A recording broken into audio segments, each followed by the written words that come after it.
the best sommelier of Nordics 2017. We are live streaming straight from the Glow Hotel Art Helsinki. My name is Pinja-Mari Giroud, and here with me is Janne Marin. Hi guys, we've got 10 competitors today and all from 5 different countries, so let's go and see who they are. Took one part in Icelandic sommelier competition. This is my first competition abroad. Everything that has to do with service, because I work as a sommelier and I do service every night and it's really nice and fun. What do you drink when you go out with your friends? Nice glass of whiskey. How many times you have taken part of the sommelier competition? For the Finnish nationals, I've been 3 times, and this is my second Nordic competition. I don't have any particular one which I would expect. I like all the tasks that are coming. I like the decanting task. I have practiced it a lot, and combining food and wine. What do you drink when you go out with your friends? Cider, I would say. I want all of them. I'm prepared for everything, so I'm ready for everything. I don't want any, and I don't want nothing to come. So whatever comes, I'm ready for that. I've been practicing in the middle of the night to try my brain when I'm the most tired, so I feel ready for all kind of tasks, and I'm just looking forward for them. I'll say with my wife, we always have a bottle of Bollinger. I love Bollinger, and it's what I love. Champagne is for all occasions, so I can always drink a bottle of champagne, no matter where and when. I think all the tasks related to customers in general are the most fun, obviously. So yeah, cocktails, decanting, champagne, food and wine, yeah, everything that we can do to please the customers. Which tasks are most suitable for you and why? I think that's probably the practical tasks as well, for the same reasons. This is what we do, and this is why we work as sommeliers to help the guest and take care of the guest. And yeah, it's the most fun. I mean, obviously the theory is important, but that's more academic and more like school. But the service part is yeah, definitely the most fun. What do you drink when you go out with your friends? That would probably be beer. Yes. I like blind tastings, both wine and spirits. I think that's the funniest part, I think. Both the tasting tasks I like, and also I like menus. Either you have a set food menu or that you get a wine list to pair, because I think that's where you can show a bit of creativity and you can show a bit more of yourself in those pairings. What do you drink when you go out with your friends? Always champagne. It's my first time here for the Nordics, but I've been competing in Denmark for 2 times. The decantation of maybe port wine or white wine, because I do that on a daily basis, and I feel comfortable doing that. Since my friends are quite young as me, most of them drink beer, but preferably I like cocktails. But if you go out for dinner, I drink mostly wine, mostly Burgundy and French wine. This is the 3rd time I've done the Nordic 3 times before, so this is the 4th time I'm doing the Nordic competition. Champagne service, it's fun, it's easy, it's something everybody does a lot. For this evening's but final. It's most likely not going to be there. Why do you think that?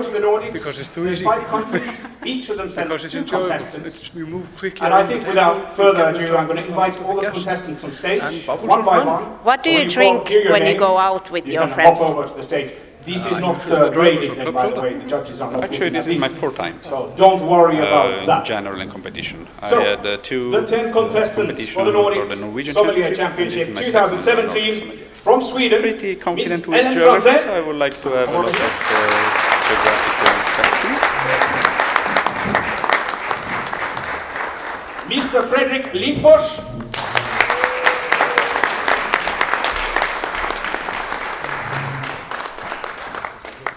Very hygge. And representing Norway, Mr. Francesco Marzola.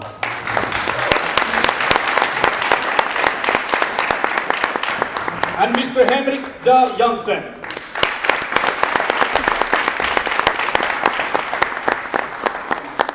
From Denmark, Mr. Rasmus Marquette.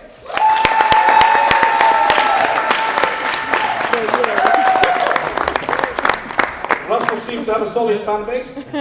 Mr. Mathias Jensen.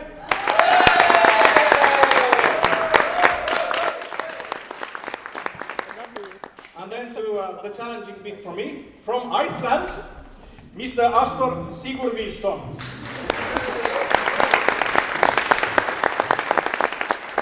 And Miss Harpa Dropplingsdottir.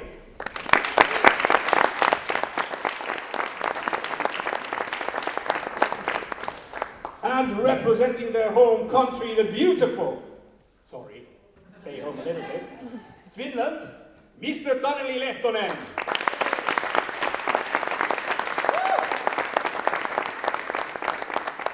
And Miss Kirsi Seppänen.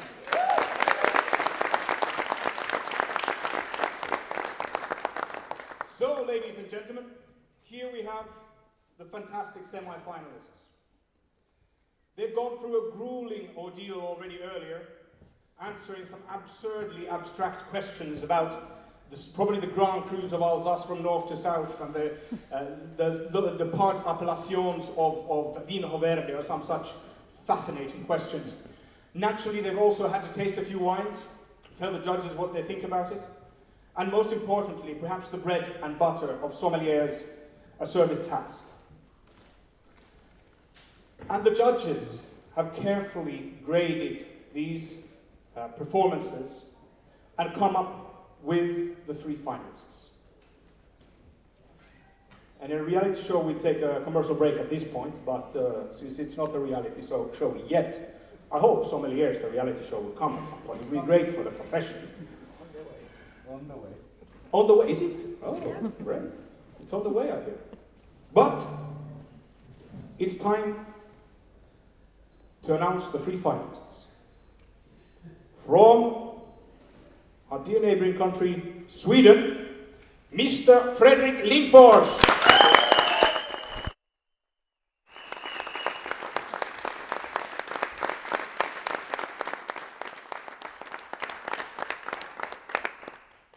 From Norway, Mr. Henrik Dahl Jansen.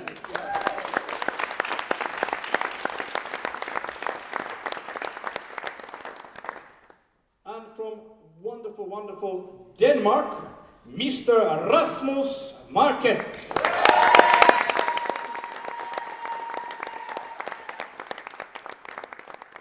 And here, ladies and gentlemen, we have our finalists. So you will see them performing tonight some very, very grueling tasks in a moment. At this point, my dear semi-finalists, your task for the day is done. So you are free to relax, watch your colleagues compete, learn, and hopefully have a glass or 2, or perhaps even 3, of wine. So one great round of applause for all the semi-finalists. You may be seated. Thank you very much.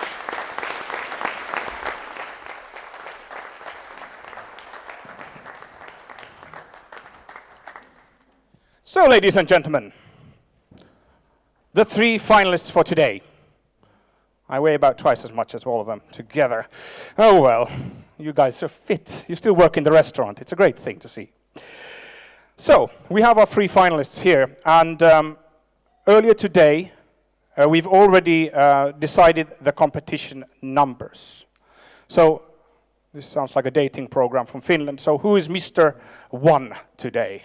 Aha, very good. And Mr. 2, very good. And Mr. 3, that's not a difficult guess.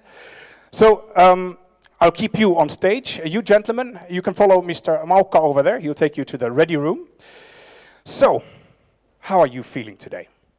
I'm feeling good, thank you very much. Fantastic. So, tell us a few words about yourself. Where do you work? I work at the Grand Hotel in Stockholm. Oh, fantastic. That sounds grand. Yes. Oh. Quite, yes. And how many wines do you have on the list? The wine selection is roughly around 2,400 selections, with a wine cellar of roughly 18,000 bottles. That's about what we have in Helsinki. Doesn't sound shabby. Well, as we need to get on with today's competition, I think we'll start getting cracking. We would probably need the microphone for our contestants, so if I may ask you to step over there. Samu, Mr. Angelov? Oh. See, he's always hiding behind me. He does tend to do that. Would you be so kind as to introduce our judges? Good evening, everybody. We have a great honor to have a huge panel of judges here. I'll start from our guests a bit further. For the first time ever in the Nordic competition, we do have the president of ASI, Association Sommelier International, Mr. Andres Rosberg.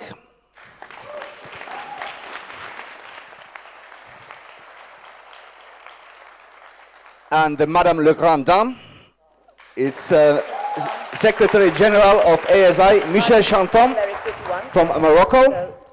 And then we do have Christian Aro from Denmark. Okay. Beautiful Karina Thulin from Sweden.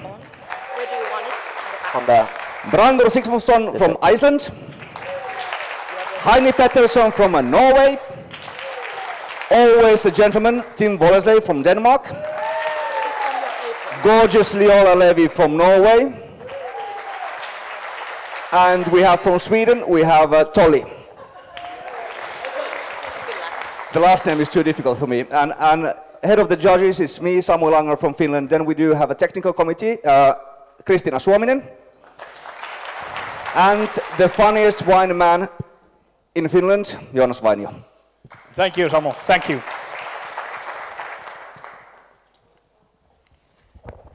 The funniest and most disarrayed, as you can see, too many papers.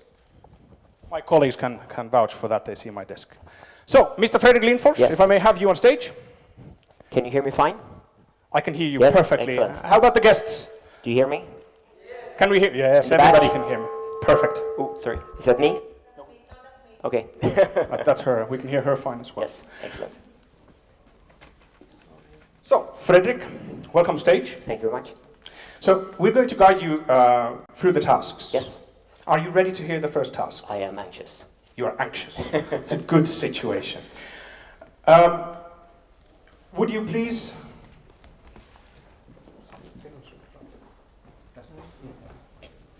Would you please serve this champagne to these two guests the traditional way?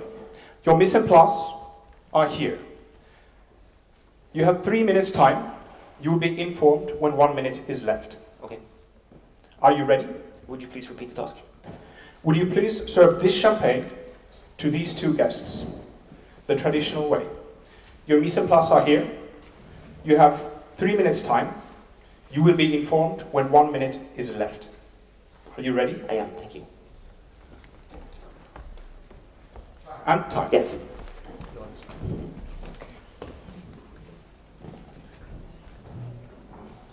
No, it's better. So, good afternoon and welcome. My name is Fredrik, I'm your sommelier.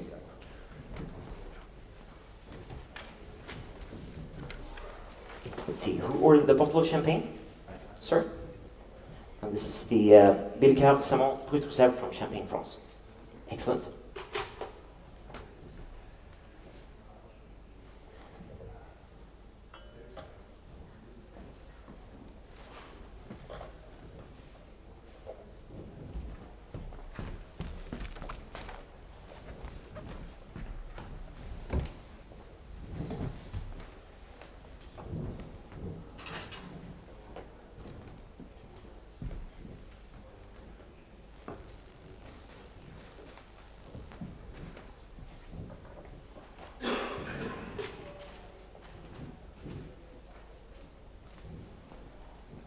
Are you familiar with this champagne from before?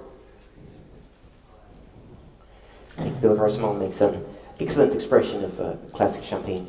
Dry and crisp in style, nice firm acidity, mineralic, linear. Great way to start a dinner, a meal, or an afternoon.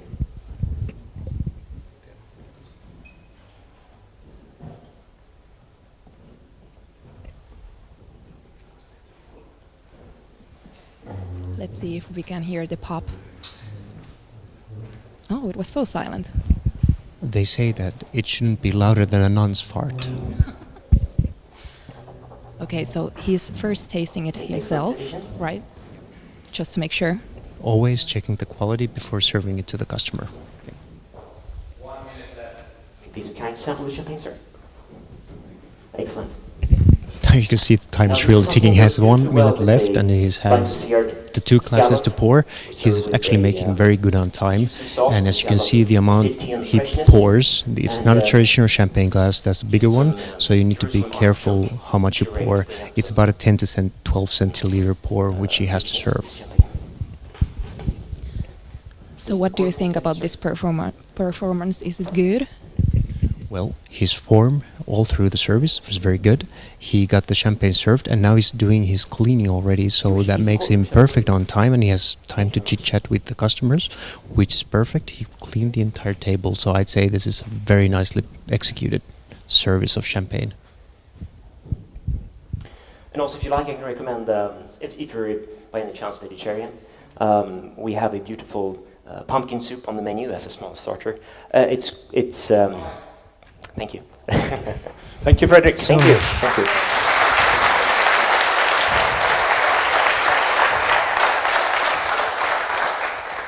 So, shall we go with the next task then? Please. Fantastic. So, for your next task, would you please serve this wine to these 2 guests to remove the sediment? Your mise en place are here. You have 5 minutes time and will be informed when 1 minute is left. Are you ready? Would you please repeat? Would you please serve this wine to these 2 guests to remove the sediment? Your mise en place are here. You have 5 minutes time and will be informed when 1 minute is left. Yes. Are you ready? I am. Thank you. So good afternoon and welcome. My name is Fredrik and I will be your sommelier. I'll be right back with the wine that you ordered. Thank you. So now he is serving the wine, and I will I not steal understood your that champagne. there I will is put it in much safe more wine. time to serve the wine than the champagne.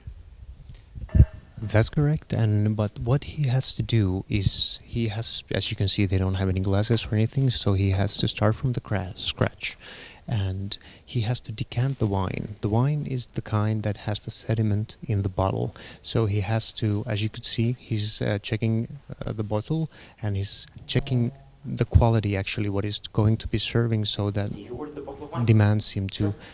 He's going to tell now about the wine, and he's going to tell that he's going to remove the sediment. And 5 minutes for this task is actually so little if you make even one mistake. So here you can see, and the thing is that by using a candle, you have to pour the wine into a carafe and leave the sediment into the bottom of the bottle, so you don't want to mix that with the wine.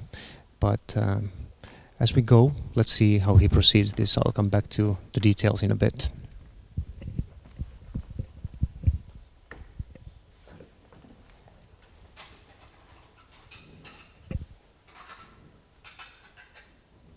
I can also see that the wine is in basket. Why is that?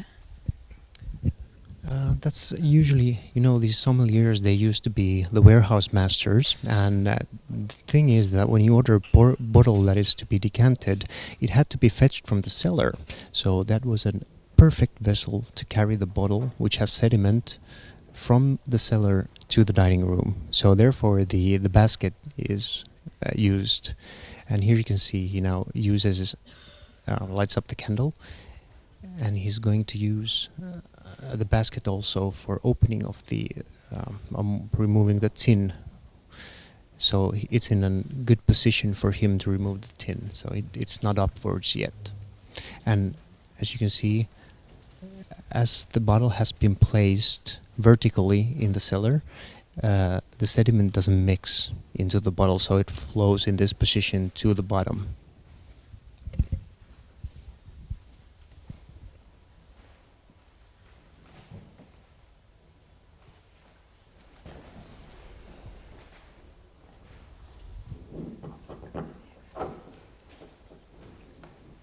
Cork is in good condition.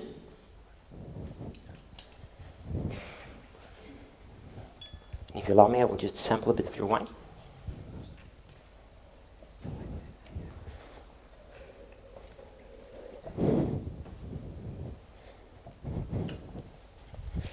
Just portrait what the happens counter to make here sure is that we he's don't have washing any the dust or decanter, anything that will bring so any if impurities there are to any wine experience. remains of washing soda or anything else, he rinses it with the wine, and then only after does he pour it to himself to check the wine. And you did see he flipped over and tasted the wine so that the customer quite an can see elegant him style sipping a of wine. Cabernet Franc with a high Now he's mark explaining what he's acidity. doing to the customers. You have this sort of lovely herbaceous notes in this wine and a bit of maturity. Sounds are drinking very well right now. So if I could interested you stay for some more, have something to eat. I have a beautiful sirloin steak, which we rub with some herbs, serve it with a nice mushroom jus and some fried chanterelles, really to enhance a bit of this sort of matured notes that we have in this wine here. So you had a little bit of sediment, so I'll stop the counting. It's the cork for inspection, sir. And the wine, if you be so kind, sample.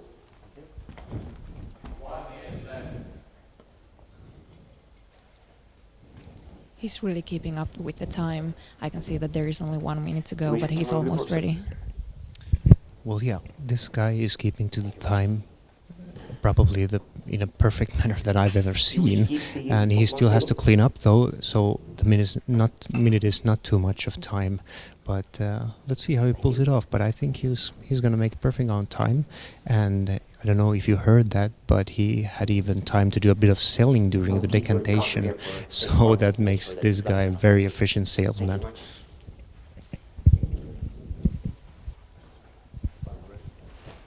How are we doing over here? Thank you. Are you ready with the task? Yes. We would like to enjoy before the wine. We would like to enjoy beer before the wine. Would you please serve us a local product, Finjevel beer, a pale ale beer from Hopping Brewsters? You have 2 minutes for that. Yes. Are you ready? Would you please repeat? We would like to enjoy a beer before the wine. Would you please serve us a local product, Finjevel beer, a pale ale, beer from Hopping Brewsters? You have 2 minutes time. Yes. The time starts now. Thank you.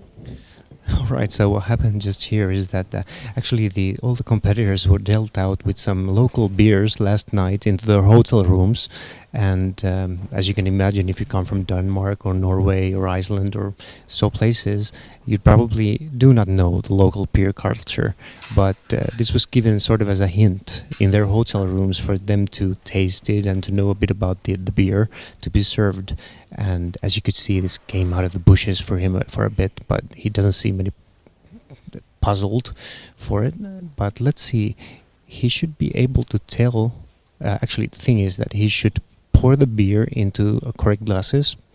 He should talk a bit about the beers, about their tastes. Are they made by which brewing method? Is it a lager or is it a, well, it's technically now clear. Okay, now he's starting to tell. So.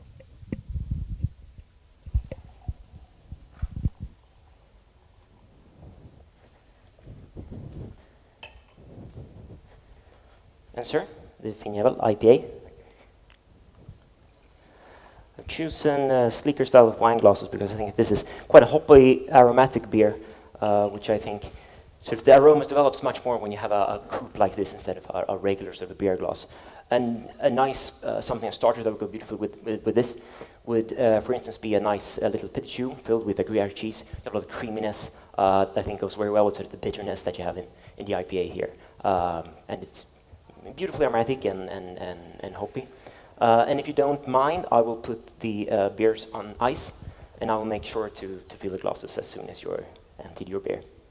Thank you very much. Fantastic! I must say, this guy pulled it off like in the textbook. You know, is okay. The way it should be. Only thing is that he probably should have poured the entire beer, and the foam shouldn't have reached more than 2 finger. What is it? Width, depth? No, not depth. Width, whatever. But anyways, let's hear what Jonas has to say with him. Weisskop, Le Rocher de Violette, 2013, Touche Maritime, from the Coravan list. Would you please serve a glass of 4 centiliters to each of them? You have 3 minutes time, and you will be informed when 1 minute is left. Are you ready? Would you please repeat? Of course. Yes. These two guests have ordered a glass of Xavier Weisskopf, Le Rocher de Violette 2013, Touche Maritime, from the Coravin list. Would you please serve a glass of 4 centiliters to each of them? You have 3 minutes time, and you will be informed when 1 minute is left. Yes, of course. Are you ready? Yes.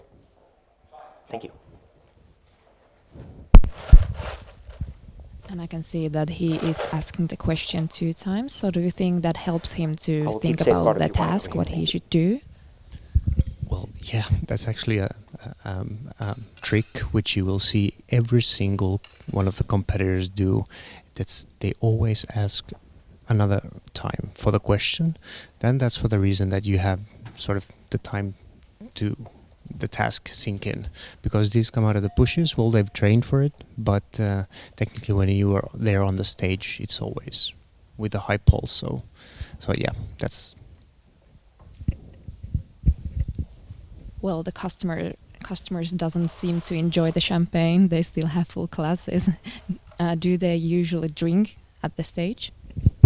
Well, sip or two. Usually they have a long day. They have a lot of competitors. Imagine emptying all the glasses. They're on the stage, probably fall off. So, madam and sir, this is the La Roche de Violette, the Turin Maritime 2013. Yes?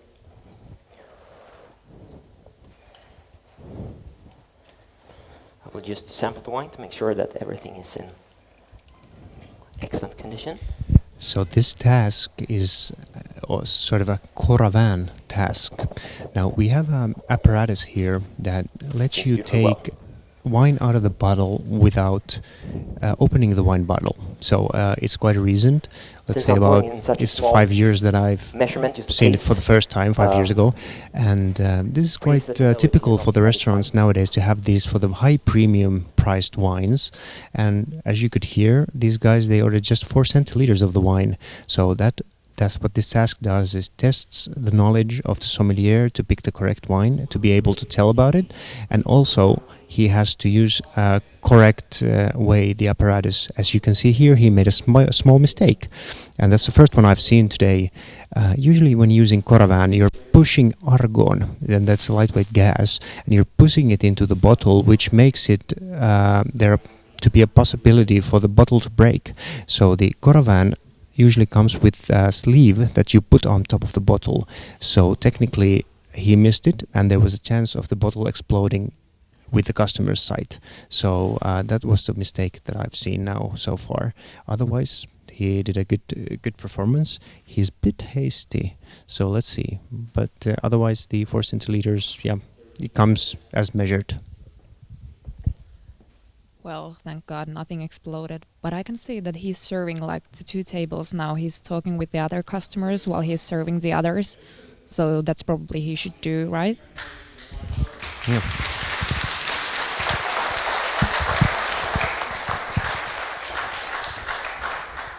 You see it's getting less and less space for yes, it to move. Yes, exactly.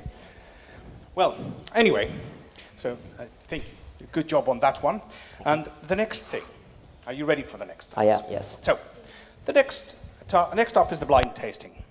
So, give us a full description of these 2 wines. You have 6 minutes time. You will be informed when 1 minute is left. Are you ready? Would you please repeat the task?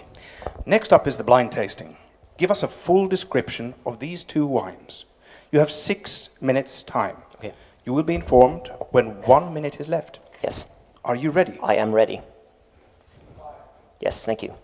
Wine number 1 is a clear and bright sparkling white wine with a medium intense lemon colored core with a more lemon lime green tinge on the rim. The bubbles are small in size and very persistent. There is no sediment in the glass and the viscosity is medium. On the nose, the wine, it's clean, correct, it's youthful, it's open, expressive, showing primarily this really cool, crisp style of pommes fruit that gets really crisp, green apples, citrus fruit of fresh, lemon zest, liminess. It has a beautiful minerality, a really chalky, steely type of minerality. I don't think there's really any oak present in this wine. It feels very, very crisp and lean on the nose. I will confirm this on the palate.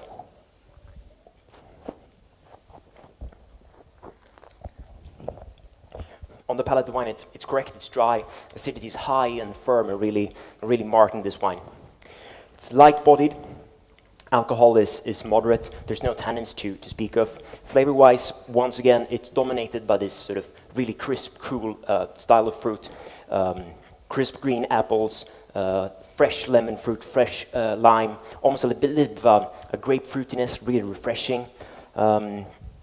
Minerality that really lingers in this wine. Really steely, chalky style of minerality. I don't get any obvious signs of any oak presence in the palate either. It has a long, lingering length. I think it's a very good quality wine. I will put this in the old world. I think that this is a style of champagne. It's a Blanc de Blanc, so it's based on Chardonnay.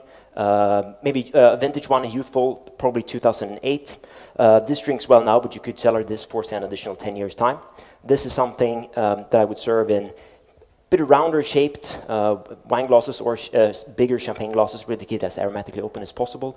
Serve this with a nice sea bass, with just a grilled lemon and some steamed vegetables. It has this sort of refreshing style to it. You don't need to decant this, since I believe this is a sparkling wine. The mousse is very young and persistent on the palate also. Wine number 2 is a clear and bright red wine of medium intense ruby-colored core with a more cerise variation on the rim. There is no CO2 or sediment in the glass, and the viscosity is medium. On the nose, the wine, it's clean, correct, youthful. It's dominated by this sort of red fruit character, a bit of a darker red fruit. I get a bit of this sort of darker cherries, some darker sort of plums, but it's a bit more dense. It has this sort of a bit of an earthiness, a bit of a sous-bois,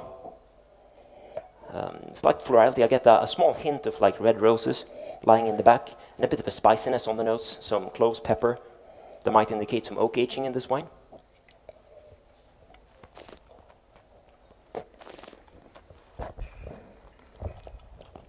On the palate, the wine, it's clean, it's correct, it's dry with a high, really fresh acidity. It's medium bodied. Alcohol is moderate. Tannin level is actually quite high and quite intense. There's really youthful tannins, which are, however, quite sun-ripe, but there's very, very persistent tannins in this wine, I would say. Flavor-wise, once again, it's more on this sort of denser, dark type of red fruit, like this dark plums, dark type of cherries. Slight hint of this earthiness shining through on the palate as well. A bit of sort of almost like wet leaves, or like this sous-bois. Nice peppery character. I think that this wine has seen some oak aging. However, it's not dominated by any oak character at all.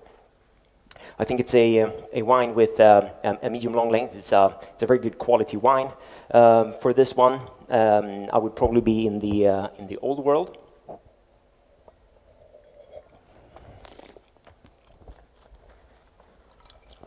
I think that this is a Grenache blend wine, probably from southern Rhone Valley in France. A vintage, quite youthful, but still that has this sort of marked structure, probably 2014. This wine drinks beautifully well right now, but you could cellar this for an additional 45 years. I would drink this in larger shape red wine glasses at around 17 degrees Celsius. Just put down a little bit in temperature to keep the wine a bit more fresher. This would go beautifully well with a rack of lamb, which we serve with a beautiful lamb gravy. And now, since we're in the autumn, I think we should go with some forest mushrooms, really, to pick up sort of this more denser aromatics and characters in the wine over here.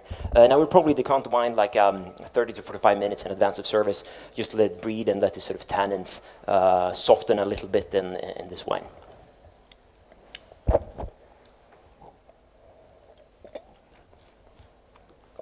It drinks beautifully well.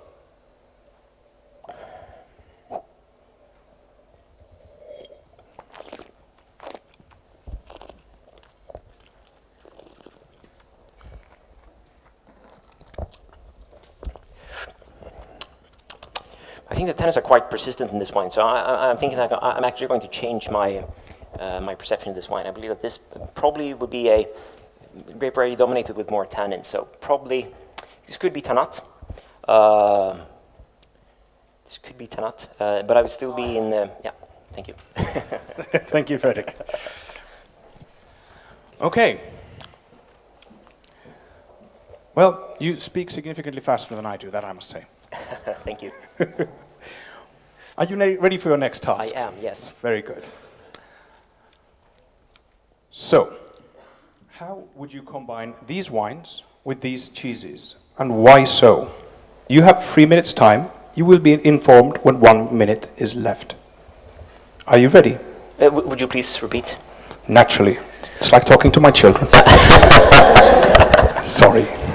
How would you combine these wines with these cheeses, and why so? You have 3 minutes time. You will be 1 minute is left. Are you ready? I am ready, thank you. So the last task was actually the one which some of the viewers can be like the most familiar with. You taste the wine and then you spit it out. How did you think that he performed with it? Well, he obviously used WSET, SAT, so systematic approach on tasting. So technically he tore apart every single step of the way. As you could see, he first discussed the bouquet, then went on with first by sight, then the bouquet, and then for the palate. And he did it well, he did it fast. I couldn't hear everything, but that is due to the competition state. And I think he did rather well. I wish actually when he said he's in Southern Rhone, I'd say by what he described the wine, I could imagine it in my mind, and I went for Northern Rhone, so I'd be about 150 kilometers up north. Quite creamy and soft in texture. It's not overly salty, it's not like really overpowering in any sense at all. We have this nice little jelly on the side as well, which is quite refreshing. I think it might be figs, actually, or quince or something, like really light in structure. I think that this is something I would pair with the sparkling wine, because here you have this sort of freshness, we have the good acidity in the sparkling wine. The cheese is not really too powerful at all. I mean, we can both let the wine show beautifully well, and the cheese will not either be overpowered by the champagne either, because this has this sort of creamy, nice, light structure with sort of copes for a wine that has a beautiful acidity and freshness. And especially when you have a jelly like this, I'm usually a bit careful while putting sweet things on the plate while having a red wine, because the sweetness can really overpower the wine too much.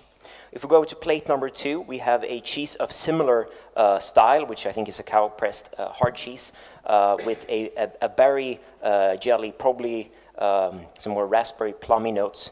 And I think that here wine number 2 works with this one better, because you have a bit of this sort of fruitiness in the jelly, which you could bring out some of the fruitiness in the wine. However, we should be a bit careful, because it has a lot of sweetness, so it could make the wine a bit overly tannic.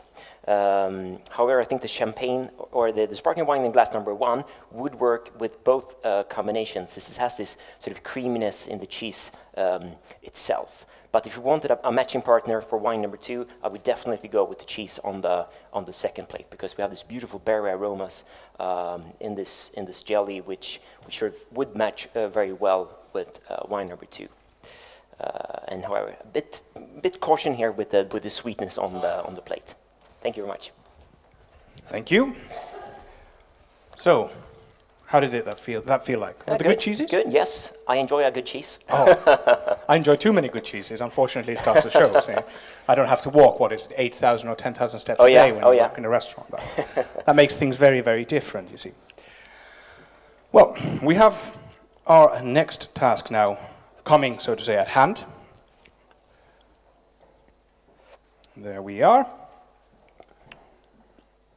So are we ready to roll? Yes, I just need some water. Sure. Those who know me, they know that I drink a lot of water. Which is quite surprising. One would think you drink a lot of wine, but no. I do that as well. Oh, good. Thank God. I was a bit scared. So, for your next task. Yes. Please identify these alcohols, type, main ingredient, and country. You have 2 minutes time. You will be informed when 1 minute is left. Are you ready? I am. Yes. So technically here, as the instructions were given, they do not want to hear any dibble-dabble. They want to know what alcohol it is, and that's it. And how did he come up to the conclusion? So technically, with these clear spirits, we could talk about tequila, vodka, gin, all these possibilities. So let's Spirit see number how one he is pulls it a out. aquavit. It's a grain-based spirit from Sweden.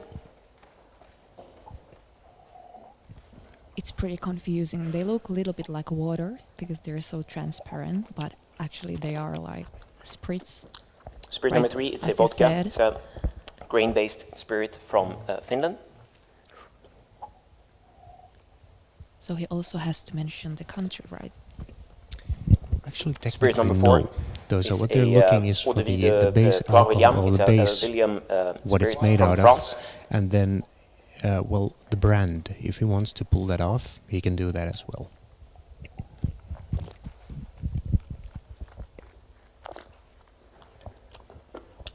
I believe spirit number two is a spirit from Finland, grain-based spirit, aquavit.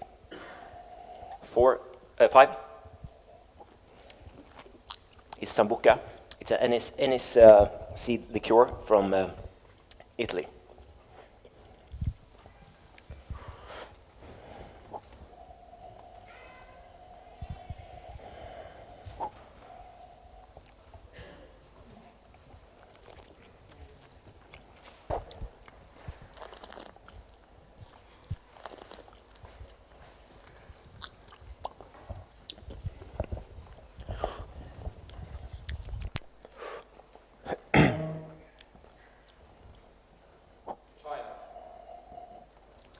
Fantastic. So how did that feel? You were already going... Ooh, I love white spirits. Don't feel it. It was Scandinavian. We were supposed to love white Yes. spirits. Remember that? So, we have our final task Yes. at hand. And now, for the guests' enjoyment, the next task will be the correction of the wine list. The wine lists are at your table, so you may test yourselves. However, please do not discuss these wine lists when the next contestants come in. Is that, that hope that is understood? So, correction of the wine list. You have 3 minutes time. You will be informed when 1 minute is left. Are you ready? Sorry, would you please repeat? Correction of the wine list. Yes. You have 3 minutes time. 3 minutes, okay. You will be informed when 1 minute is left. Are you ready? I am ready, yes. Thank you. First one, wine number one, Armand de Brignac Brut Gold 2004. It's a misspelling. It's Armand de Brignac. It shouldn't be an E. And I also believe that this is not a vintage champagne. It should only be Brut Gold. Next one is number 1, 2, 3, 4, 5. Philippona does not produce Clos Saint-Hilaire. Clos Saint-Hilaire is produced by Billicaire Samon.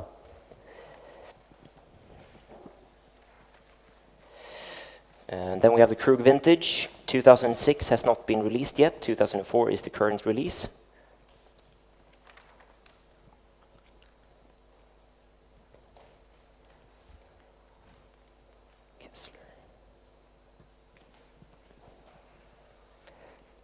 Kessler Blanc Reserve Vintage 2013 Extra Brut. He is not located in Württemberg.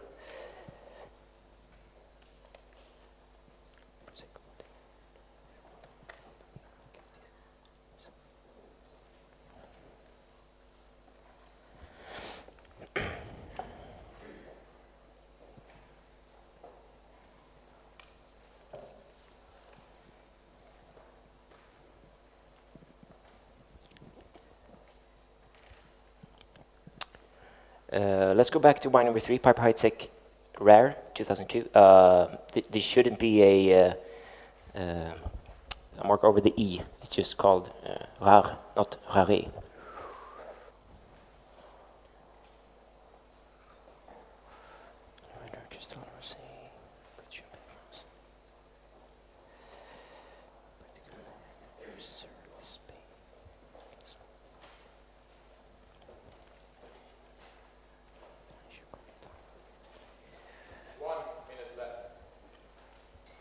There's also a misspelling of the wine second to the last, 9 timber.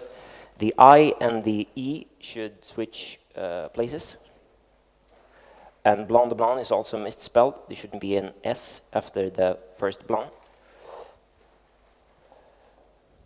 And I believe Sussex is with 2 S's.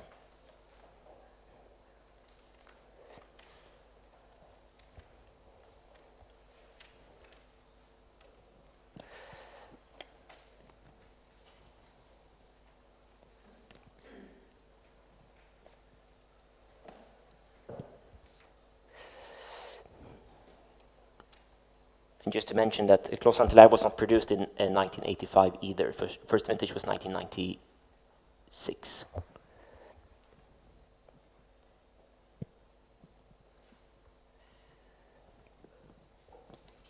Yeah, okay.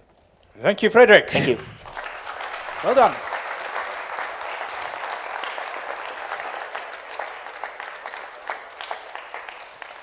Did you know there's a fun thing about the Finnish Sommelier Association with the wine listing? Okay. You never know if they're on purpose, the mistakes. No, okay. It's a massive collection of dyslexics, very sadly, but of course the points will be allocated as Thank you. as is. Found new ones. You never know. How did that feel? Good. No, afterwards, yes, always Cool. good. Yes. Afterwards, always good. Well, I don't know if I'm done yet, you know. So it's That was the last task. It was. I can Okay, tell you thank that. So. Thank you. So, was there anything surprising? Yeah, it's when you come up here to the stage, you never know what to expect. No, exactly. So you're always prepared for war, more or less. So sometimes I think even an easy task could look more troublesome than it is. Certainly. So, Certainly. yes. It's war with wine, so it's luckily very peaceful. Unless you do sabrage, in which case it can be pretty serious. Yes. Well, that's the only That's thing. dangerous stuff, yes. That's dangerous. But in any case, I'd like to give a big hand to Fredrik. What a fantastic job you did. Thank you very, very much. Thank you.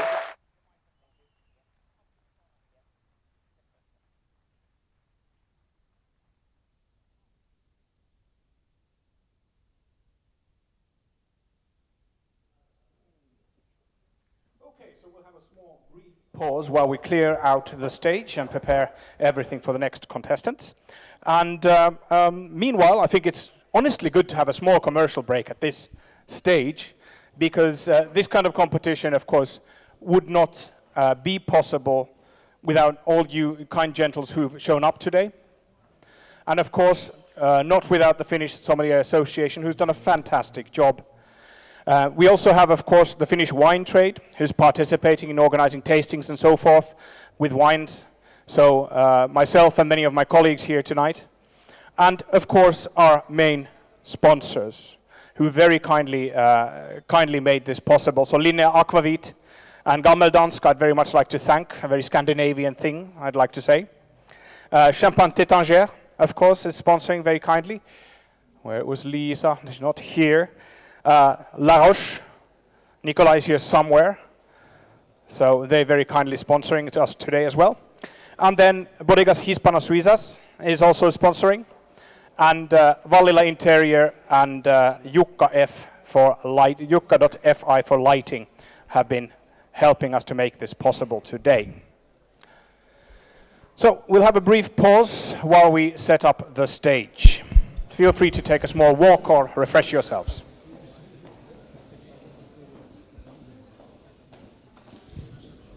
Thank you. And we actually don't have the commercial breaks at here, but we are now at the beautiful Glow Hotel Art Helsinki. And with me here is Emma. Emma, can you tell me something about this beautiful building? This was built in 1908, and it was built for the polytechnical students. So it was their party house. That was the first purpose of this house, the beautiful building. Do you usually have these kind of competitions in here? We have all kinds of events. We have a dance competition coming up. We have lots of weddings, lots of different meetings, seminars, so all kinds of events, really. And as we all know, Finland is turning 100 years this year. So do you actually have some event at here also for that? Yes. On the Independence Day we have a big dinner here, and also on the previous night on the 5th of December, and the whole house is full during that time. Yeah. So how long have you actually worked in here? I've actually worked here for about 6 months only, but I used to work here before, coming and going kind of as an extra. So I've been working in a different buildings of the same company, and now I'm here. Just And if you would give some tips for the viewers who would like to visit Helsinki, what would you give them?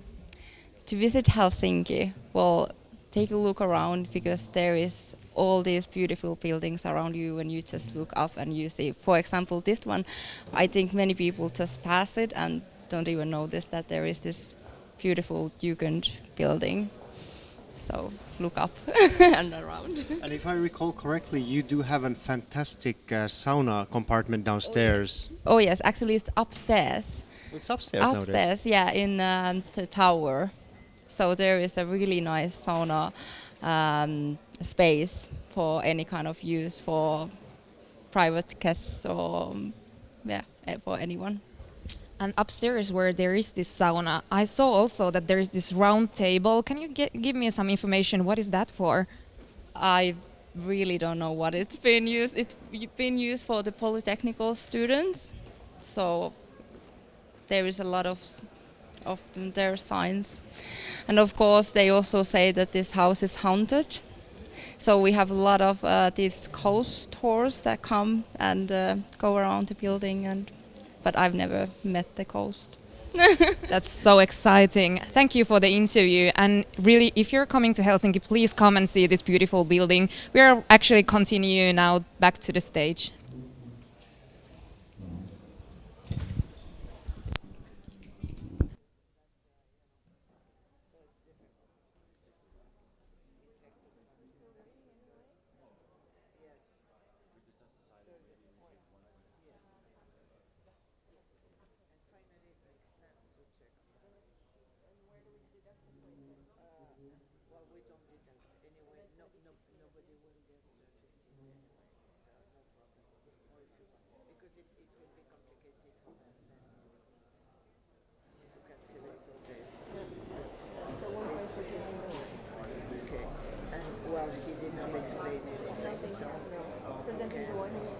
Yes, he was good. Check the glasses. Yes, but he did not serve water, and he did not prepare the bottle for the bags. No. So he has zero. I put one in the. Why? I think he was in this round. Not very.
Yes, he did it afterwards. Yeah.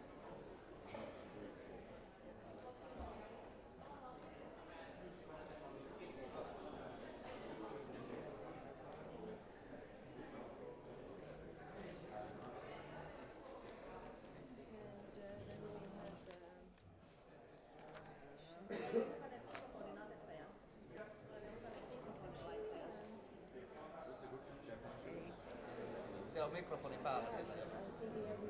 Score with me, except that it's 7 on the professionalism.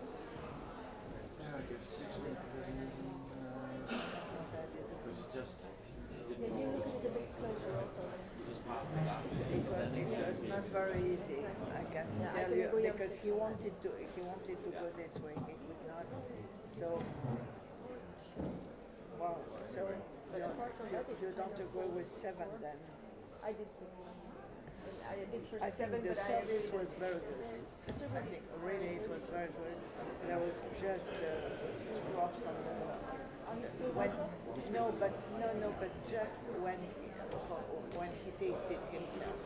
But it was just 2 drops, you know, it was nothing, but it's still, yeah. So how you put for professionals? Only 6. Are we testing or? Yes, that sounds like it's working. Perfect. And you too? Only 6. Okay. So it will be more severe for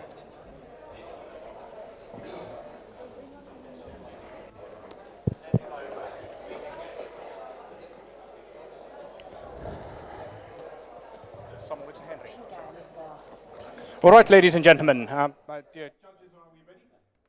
Judges, everything good? Fantastic. And our next contestant coming over here is Mr. Henrik Dahl Jansen, from Norway. Henrik, welcome on stage.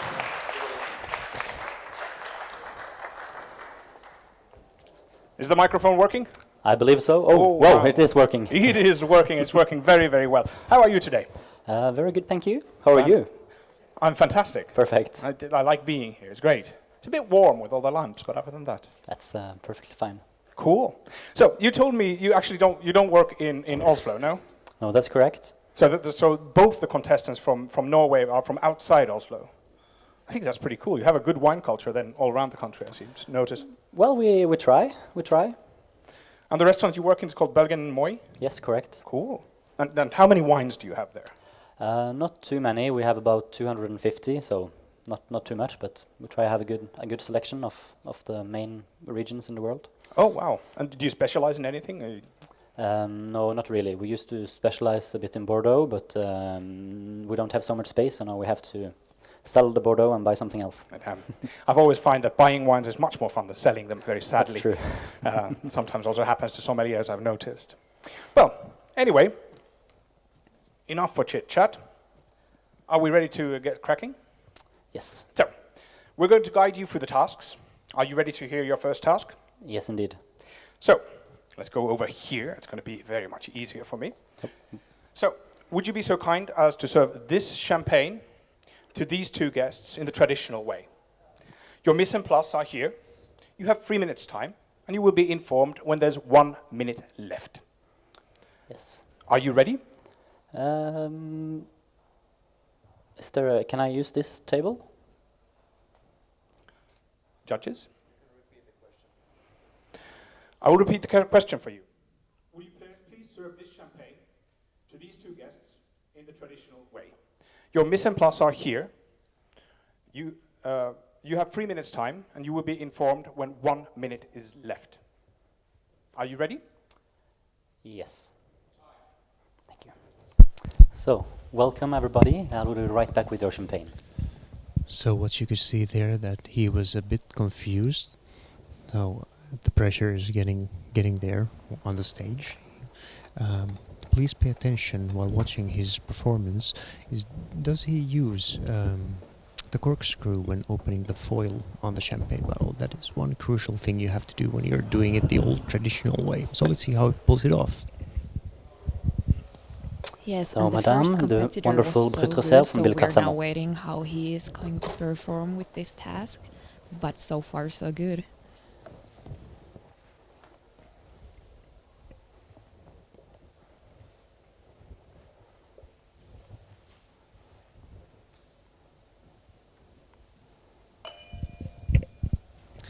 I'm afraid there might be a bit of an issue with time. I'm trying to whisper because this entire room is so silent that I want him to hear my suspicions. I know, but I believe that he's not listening. He's actually looking so focused right now.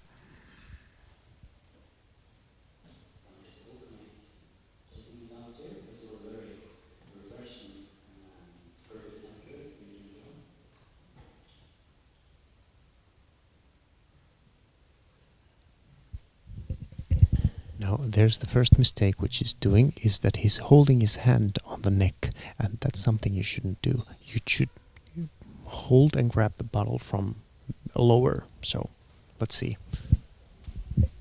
And let's see if we can hear the pop.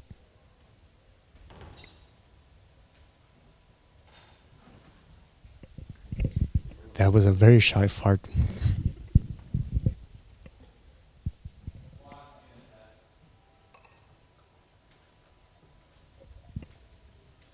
And indeed, so is the wine. So, madam, if you'd be so kind. Thank you.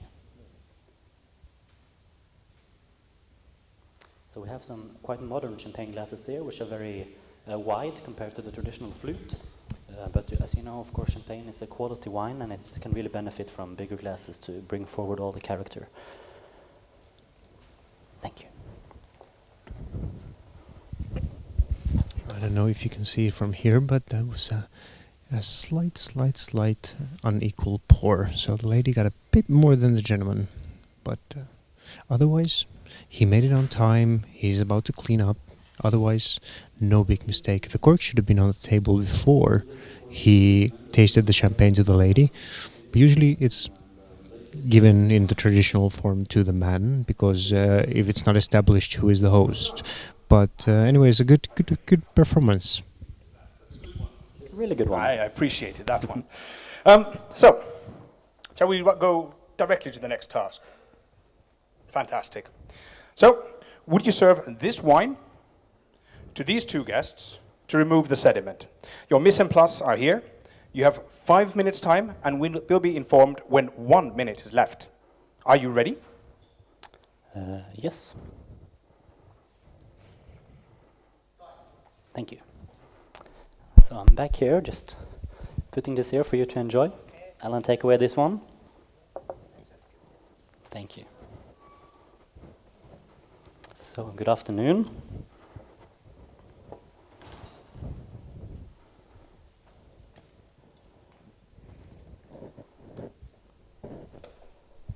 So he didn't actually ask the question again. He went straight away from there, and he continued with the first customers and then went back to the second customers. So, sir, the thing is that when he finished the last task, the first task, is that he forgot his guéridon, which is the side table. What they call it is the guéridon. He forgot it there by the table. He should have removed that. It's quite common in a restaurant that you leave it by the table until you need it the next time. But let's see how he pulls this one off. He's obviously not talking that much, and once again, it looks like that there might be a bit of a timing issue here. Yes, and the customers actually look a little bit thirsty. They're looking over the shoulder.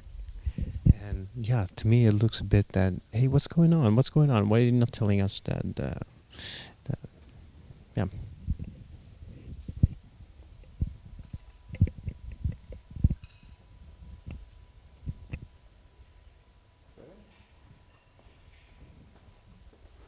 And madam?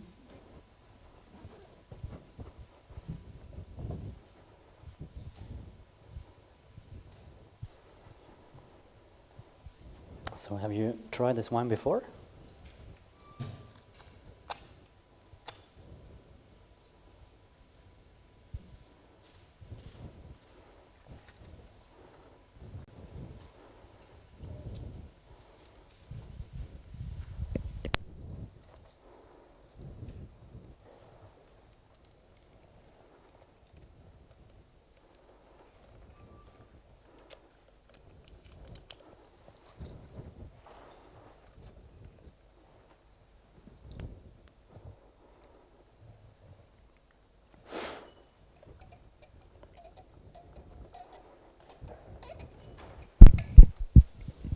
So as you can see, this is a very quiet task. Back in the days when I used to do this, I usually told the customer what we were doing at the moment, so it sort of gave a nice feel to the empty silences, as my teenagers say, the awkward silence in a way. You're just expecting, but yep, he's doing everything so far what's need to be done. He is hasting a bit. dust but or soap or water. let's see. Time is ticking. Carafe. Wonderful. So it really shows a lot of the classic Cabernet Franc character with this almost like green bell pepper and spicy notes, as well as the red fruits and the dark berries. And I think, I think it will be Now really the good. stream of the wine should be constant all the time, and you can see here that he's a bit off focus. He really should have a bit of focus, and he's a bit here and there with the wine pour, because now you're playing with the sediment, and if you're flurrying the bottle up and round unstably, the sediment will mix with the wine, and there's less wine for the customer to be had.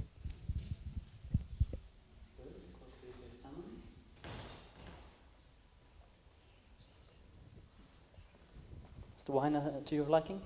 Excellent.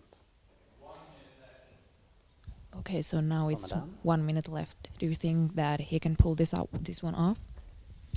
Well, yeah, I think he's good on time, but did you see him giving the cork? Oh, yes, he did. There it was on the table. So technically, yeah, he's done everything. He's good on time, and now let's see with the tidying up. So, good one. I was a bit hesitant there. I actually saw him drop the cork to the basket, but thank God it didn't went to the floor, but it was in the basket. Yeah, that sometimes happens when you have shaky hands.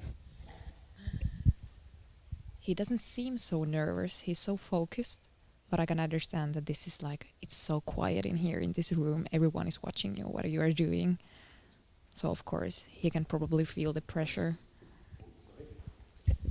What I've been always looking in the competition, I've been judging quite many competitions, is the form of and the movement. So if you technically look at his movement and compare it to the last customer, he's very sharp. He's a bit. You can see from there that he's a bit nervous. I'd be focusing more on the movement and trying to calm myself a bit down, but.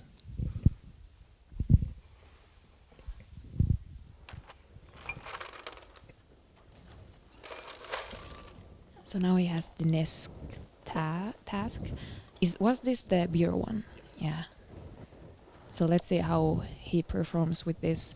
As you probably heard at the beginning, none of these are from Finland, the competitors. So now they have to serve the Finnish beer.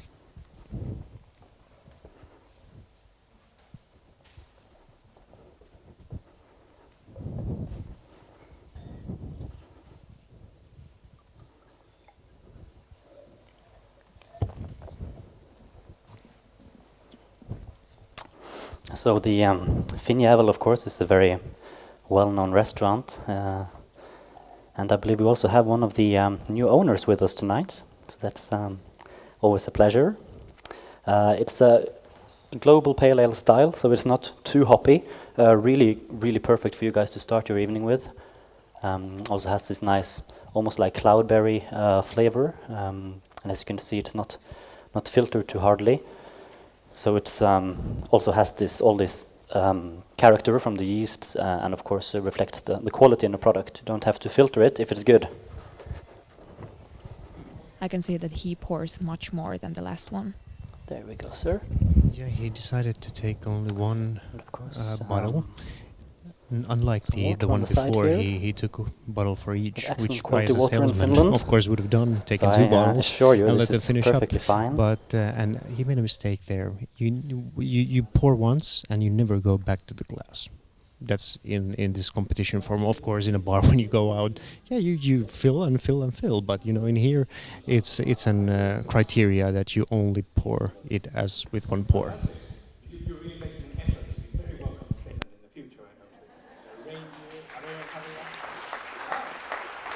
It's a beautiful country. I kind of like it. I kind of like it as well. And nothing against it by any means. Well, we'll move on to the next task. So, for the next task, these two guests have ordered a glass of Xavier Weisskopf Le Rocher de Violette 2013 Touche Maritime from the Coravin list. Would you please serve a glass of 4 centiliters to each of them? You have 3 minutes time, and you will be informed when 1 minute is left. Are you ready? Could you please repeat the question?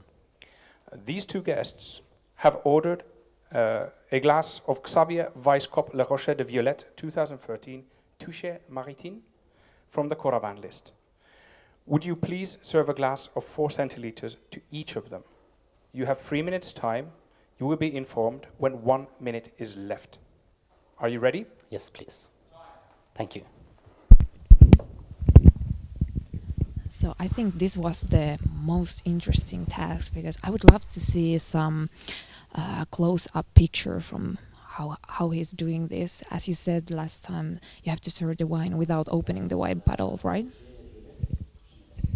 That's correct. And this Coravin apparatus, or what do you want to call it, it has 3 different sort of needles. There's the regular needle, of course, which the gauge is certain thickness, and then you have a vintage needle. So if you have a more valuable wine and the cork is might be a bit compromised, so you have a very, very thin needle which sort of penetrates through the cork, and then we have a speed needle for the more common wines, and that is the thickest one of them.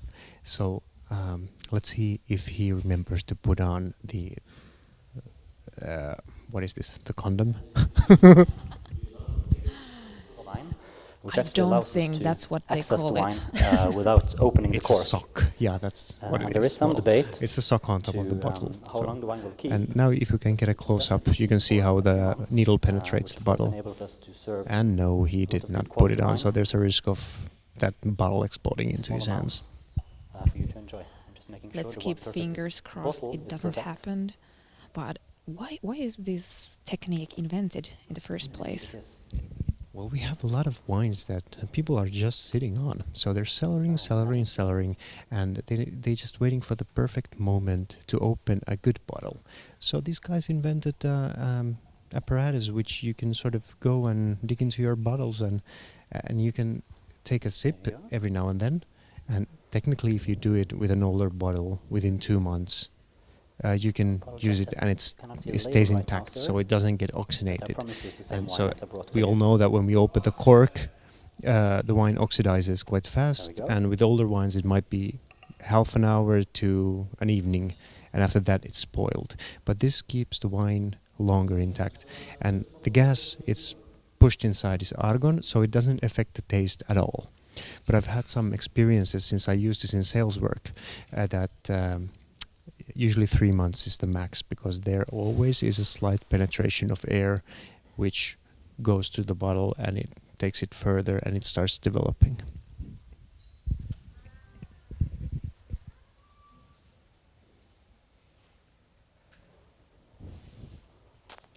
I apologize that you don't have any water yet, but we didn't want to disturb the champagne.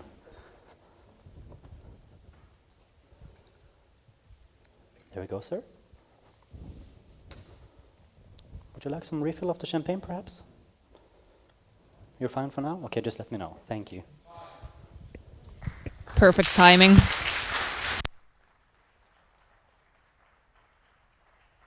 There we go. So you're familiar with the Coravin from earlier? Yes.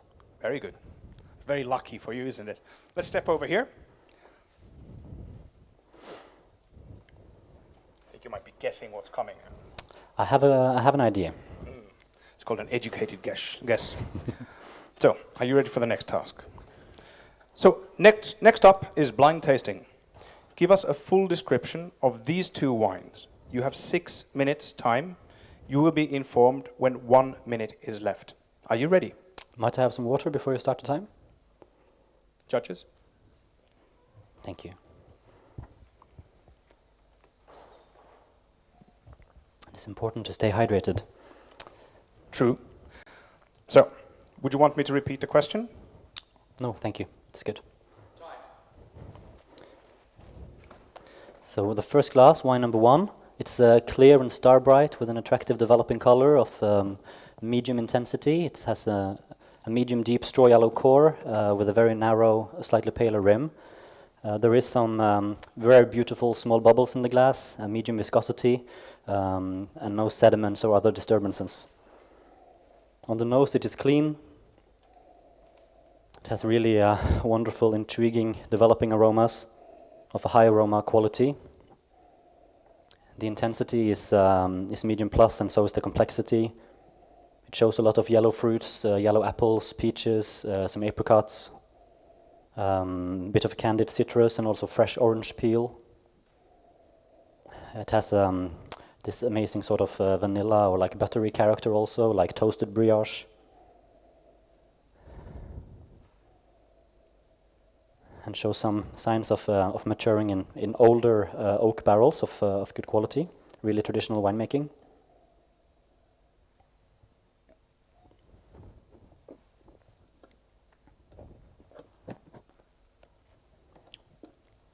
On the palate, the wine is it's clean, it's dry, but it has maybe around 6 grams of residual sugar, which balances really well against the high and refreshing acidity. It has a lean yet flavorful body with a really delicate profile. The alcohol is really well integrated, around 12%, not unpleasant at all, really just exactly what you need for the seasoning. The flavors matches the nose really well. It has a good flavor intensity with more firmness than we had on the nose, not so ripe fruits, more lemon, more green apple, yellow apple, as well as actually a bit of rhubarb and some red currant. And also again this smooth, mature character, from the extended least contact which this wine has had. So again, a really classic flavor and classic winemaking on the palate as well. The wine, sorry.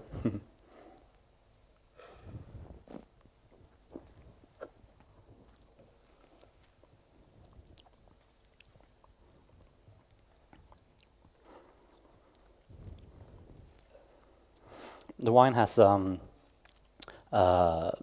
really a refreshing, precise aftertaste and finish. It has a medium to high length. It's served in quite an appropriate glass. I would maybe suggest a slightly narrower and thinner wide champagne-styled glass. Served around 6 degrees would be perfect for this wine. Perfect match with, of course, Finnish caviar with blinis and sour cream, or even a more substantial dish maybe, like some grilled spring chicken, or even a mushroom risotto, as we are in autumn at present. It is wine which is based on Chardonnay, as well as Pinot Noir, and potentially some Pinot Meunier. It's a classic champagne blend style.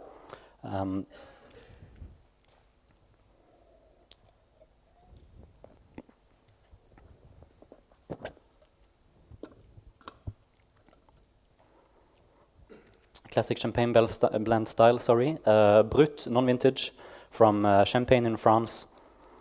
The price point here is around 30 to 40 euros. It is of high quality, and it does not need cellaring, but this style of champagne, even though it's non-vintage, will benefit from 3 to 5 years in your cellar to bring forward even more of the rich characters.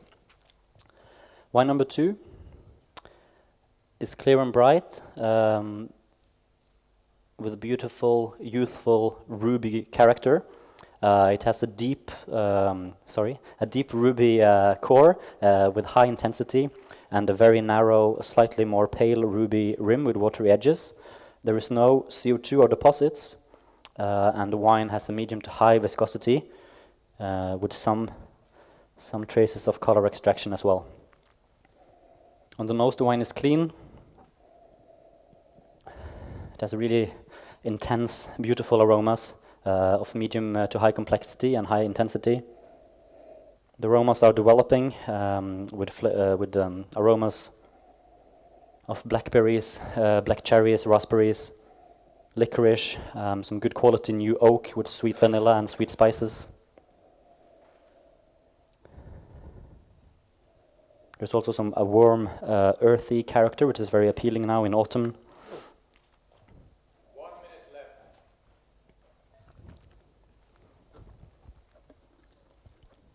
It's a dry wine with a medium to high acidity. It's really refreshing and well balanced. It's full-bodied, quite a rich and luscious fruit character. Matches the nose with the blackcurrant, the red fruit, The blackberries as well, the cherries. Again, a really delicious licorice and chocolate licorice character. Some signs of oak maturation, good quality oak, proportion of which is new barrels of barrique quality. It has a really firm and precise aftertaste with good length.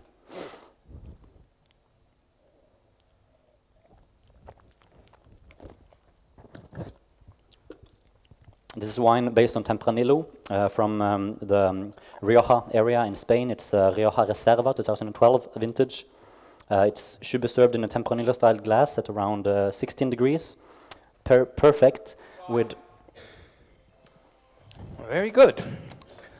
And we'll roll out the next... Wow, the old woodwork nearly got me there. We'll roll out the next task immediately. So, for your next task, as you can see, it's coming over. Excellent.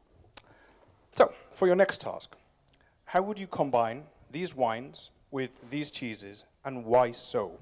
You have 3 minutes time. You will be informed when 1 minute is left. Are you ready? Could you repeat the question, please? How would you combine these wines with these cheeses, and why so? You have 3 minutes time. You will be informed when 1 minute is left. Are you ready? Yes, thank you.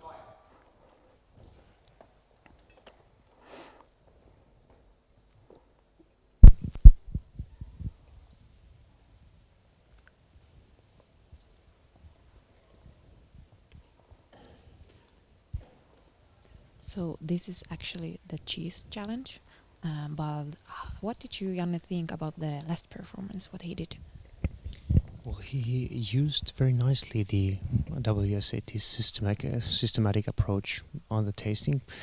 He did miss few points, and he talked about the champagne nearly for 4 minutes, leaving only 2 minutes for the red wine, and which showed he forgot to mention some critical things.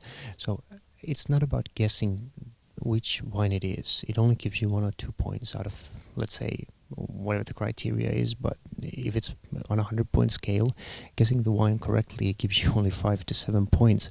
So you should concentrate on giving all the factors, defining the color, and telling how it's developed and what is the look of the wine on the eye. Then you'd have to go and disassemble the entire nose profile.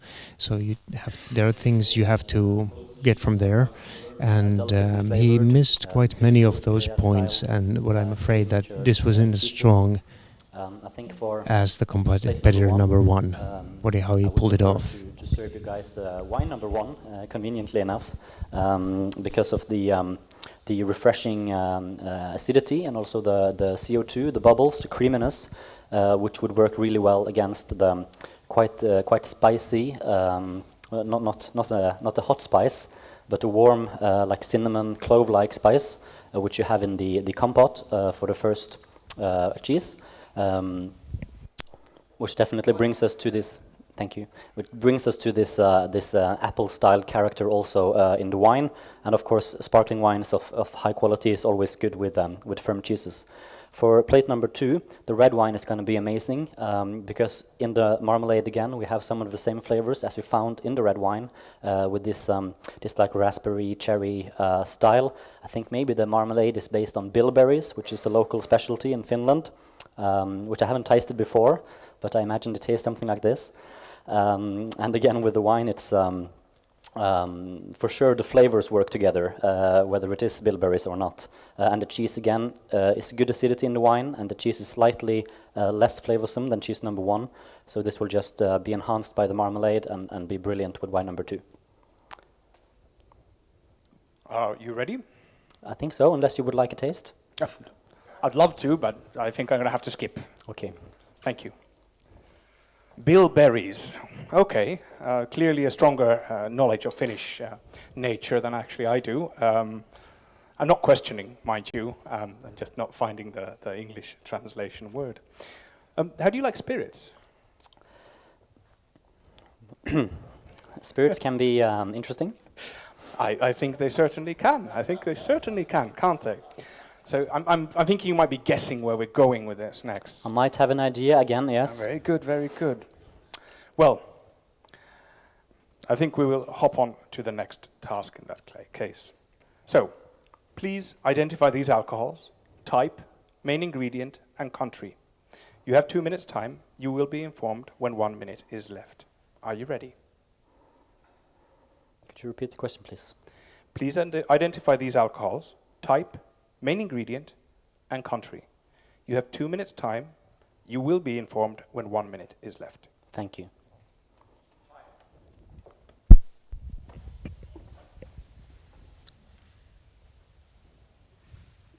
So now he is actually tasting the stronger alcohols. Do you think that this is easier since there is so much more different tastes? Well, most certainly not. And let's hear him out. But technically, what's the hard part here is you cannot taste so much. If you put the high alcohol spirit into your mouth, you're gonna burn your all taste buds. So that's why he's mainly basing his guesses on the nose. And well, if they have lined up vodka, gin, and another kind of grain alcohol, it could be even, well, whatever, tequila or a rum. When you don't have any indicatives of labels or bottles or anything, it's amazingly hard to guess them right.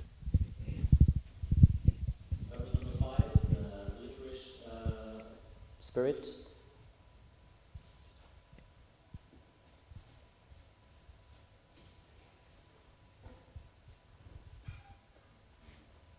Beverage number 5 is the licorice liqueur, sorry.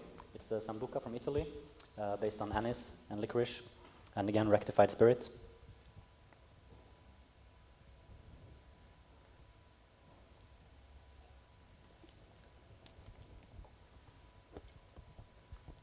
Beverage number 2 is an aquavit, based on grain spirits flavored with caraway and heather and other Nordic herbs from Norway. Thank you. And we're ready? Great. I'm sure you'll be fairly relieved when I tell you that we're coming to the last task. He's fast. That was well pulled off, and that's actually a good method to go with the first guess and sticking to it, because the more you dabble with them, the more confused you get your palate, and the many more times you taste them, the more mix you get. So, well done. You will be informed when 1 minute is left. Are you ready? Yes. Okay, so it's been brought to my attention to have some mistakes in our list, which I'm very sorry for. So first of all, on the champagne and sparkling category, we're missing an R in sparkling. It says spackling at the moment. I'm very sorry. First line, Armand de Brignac, Brut Gold. There should not be an E after the R in Brignac. It's Brignac, not Brignac.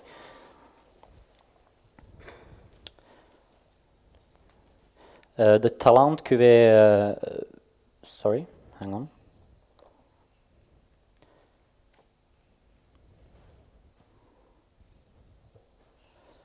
I will move on to the next wines.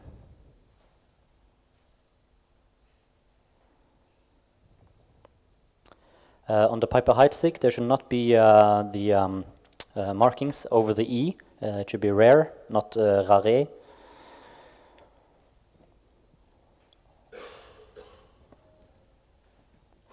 The next wine, which has a mistake, is the Philippona.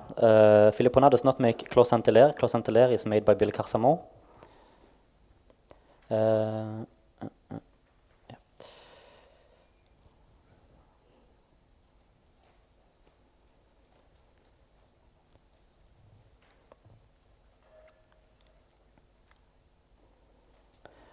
Krug Vintage 2006 is yet to be released. However, we do have the wonderful 2004 in our cellar.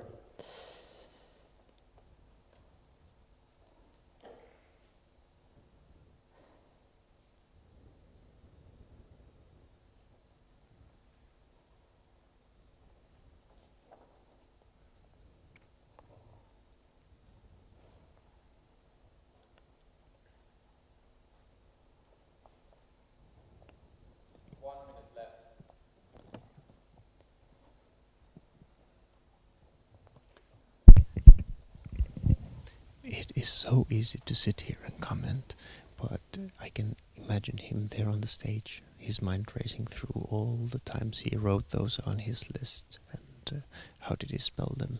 It's hard to find these. It's the most difficult task. Places with the Y, so it's Nye timber, not Nay timber, and also there is a double S in Sussex.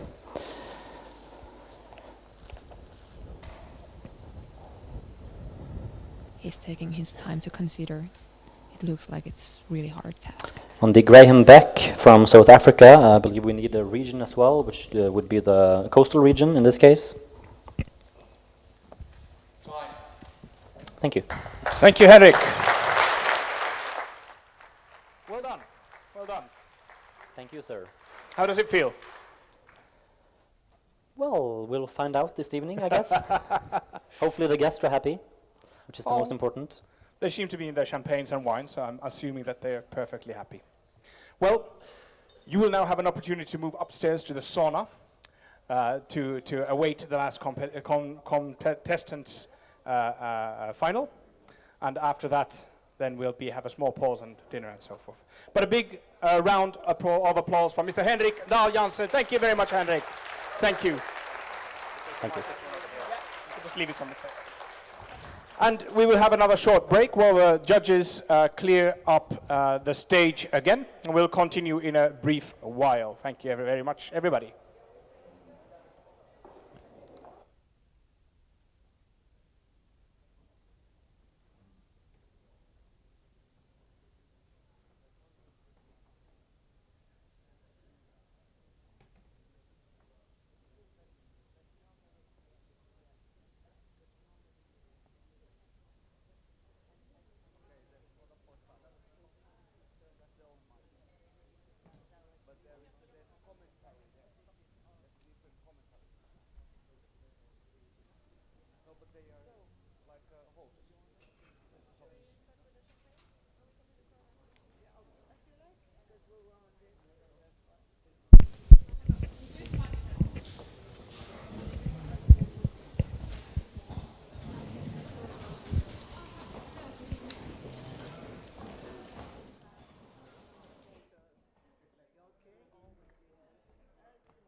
Thank you. And we have had already 2 competitors and 1 more to go. But still, some of our viewers has probably been thinking, who is this gorgeous man beside me?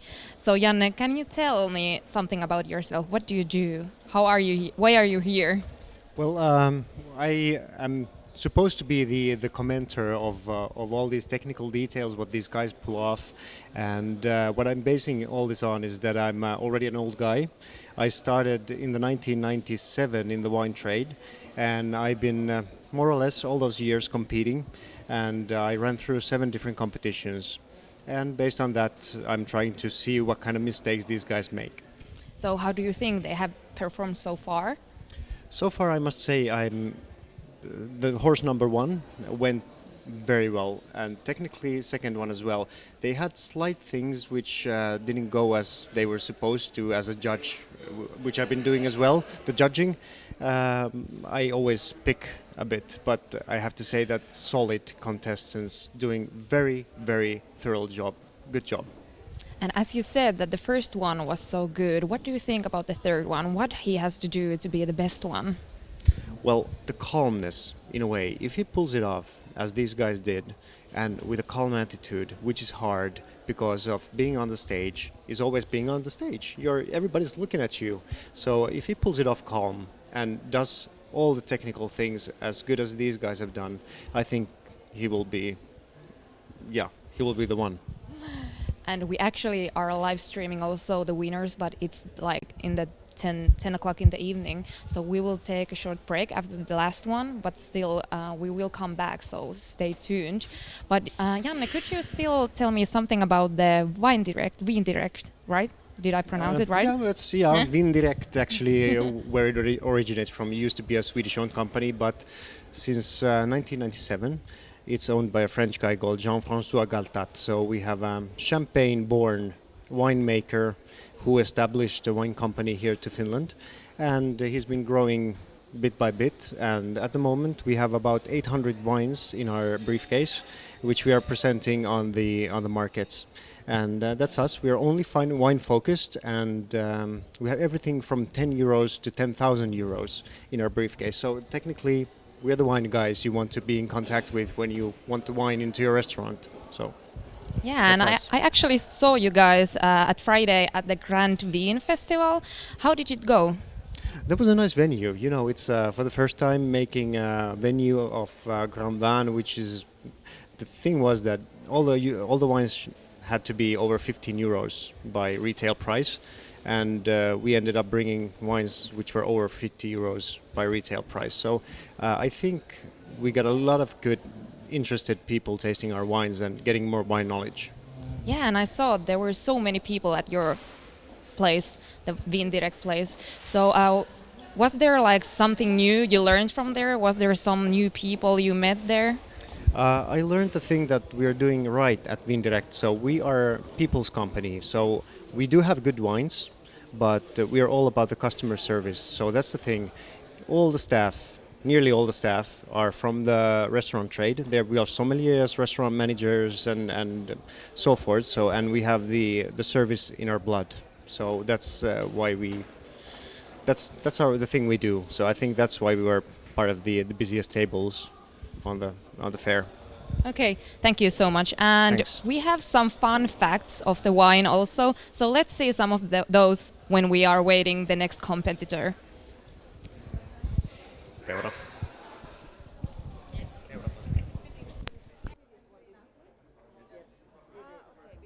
The previous one did it, but for me it's not a fault to take off completely the music or to leave it. For me it's not really a problem. So I had put 3 for the first one, but we can. For me it's not a fault. I think it's even better when to grip the cork. It's easier. So we put the 3. And it's also safer in a way because it's one less. Of course it is. It is.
No, we didn't know.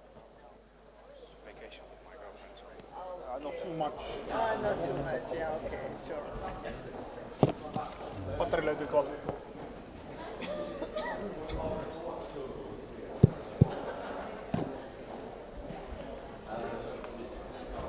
Good having the batteries ready. That's something also very weird. I couldn't take off the from the museum itself.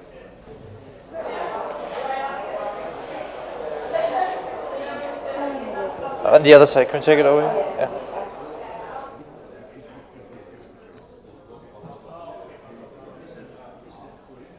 Okay, so we're ready. Thank you so much. I think they're ready because I can hear some voices that aren't here. Are you from Brunei? Are you working at Brunei? Sorry, I used to. I organized the competition for it. It's, I remember. 30 years I competed in it. as long as this is available.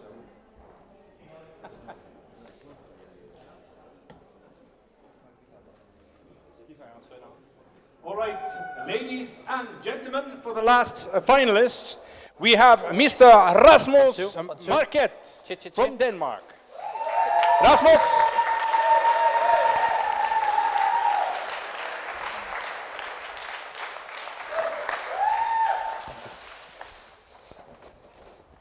So welcome on stage. Thank you. How are you feeling tonight? Fantastic. Fantastic. Can I ask you, do you have any French heritage? Unfortunately not. Unfortunately not. I think actually the name is from the German side. Ah, okay, that's... But my grandmother would love to hear it was French. So let's stay like that. Very good. We'll stay like that. Well, if it's okay with you, we'll go directly down to business, so to say. Yes. So we're going to guide you through the tasks. Are you ready to hear your first task? Yes. We'll go back here, since it'll be a little bit easier for us. Would you please serve this champagne to these two guests the traditional way? Your mise en place are here. You have 3 minutes time, and you will be informed when 1 minute is left. Are you ready? Could you please repeat? Would you please serve this champagne to these two guests the traditional way? Your mise en place are here. You have 3 minutes time. You will be informed when 1 minute is left. Are you ready? Yes. Good afternoon and welcome. I'm Rasmus, I'll be your sommelier. Please enjoy this lovely afternoon.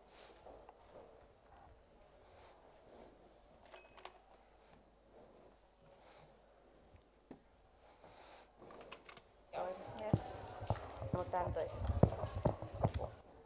Who ordered the bottle of champagne? So you'll have the Bilka Salmon Brut Reserve from France of the Champagne Valley.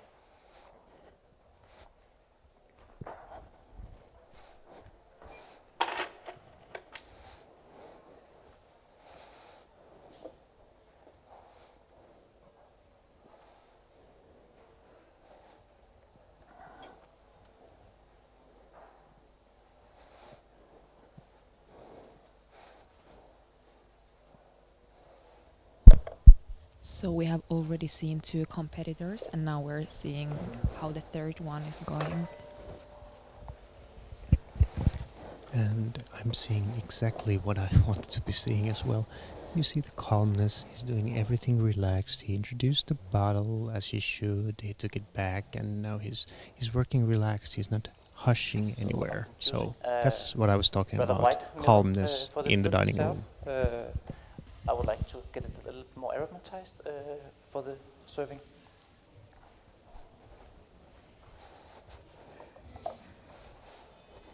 May I take this one? May I take?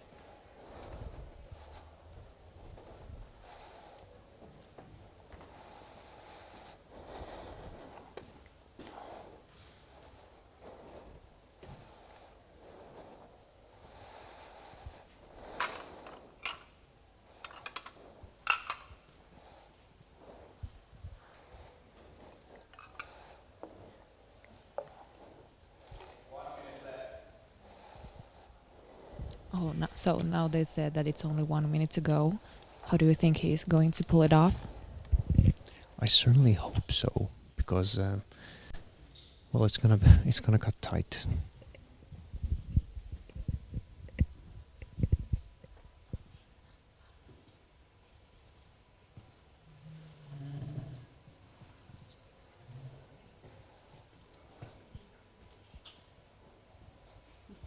Well, that was quiet.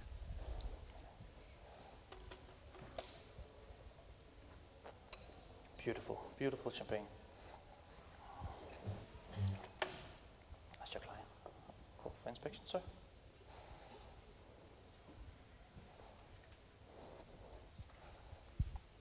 So along with this, I will serve you a cold poached codfish that comes with a mussel sauce with the variation of fish eggs. So you'll have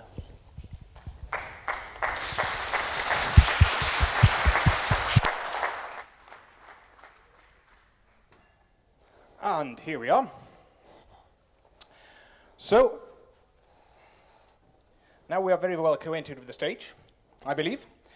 So, shall we go directly to the next task? Let's do that. Very good. So, for your next task, would you please serve this wine to these two guests to remove the sediment? Your mise en place is here. You have 5 minutes time, and you will be informed when 1 minute is left. Are you ready? Could you please repeat that for me? Would you please serve this wine to these two guests to remove the sediment? Your mise en place is here. You have 5 minutes time, and you will be informed when 1 minute is left. Are you ready? I'm ready, yes. Welcome. I'll bring you the red wine, and so you can have a little bit to enjoy.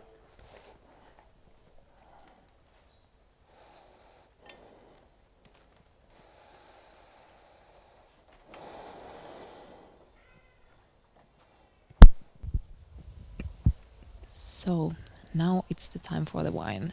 It was like the 1 minute wasn't enough for the last task, or how do you think about it? Is it a big minus? Not the major, but still it's going to affect and it's going to put pressure on the other tasks. And he really should get this done by the deadline.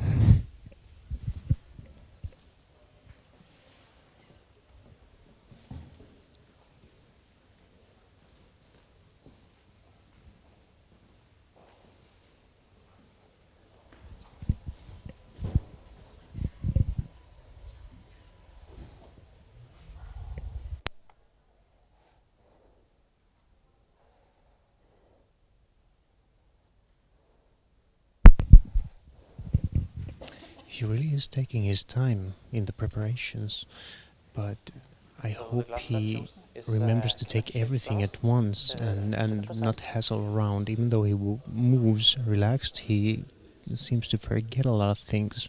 He doesn't even have the carafe or the candle yet there, so let's hope for the best and he makes it on time.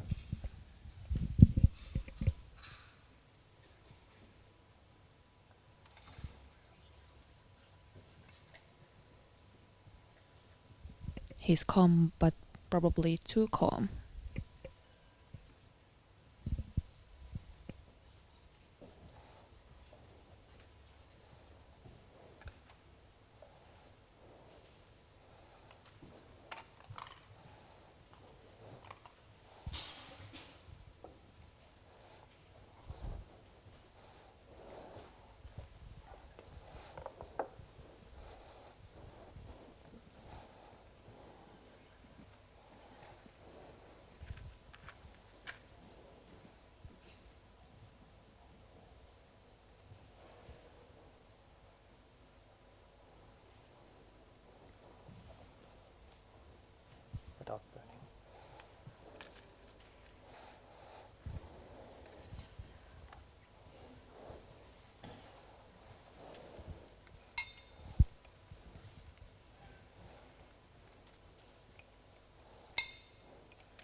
cork is in excellent condition.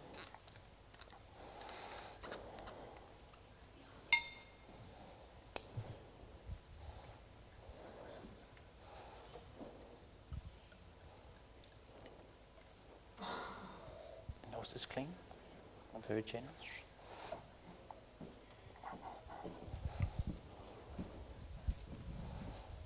Allow me to taste the wine for you.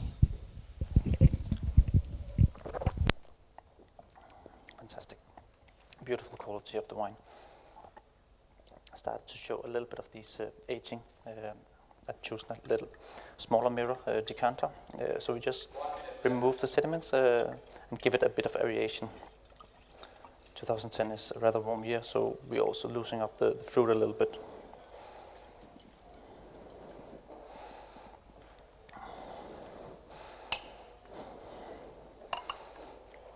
That's the cover views. Oh, sorry.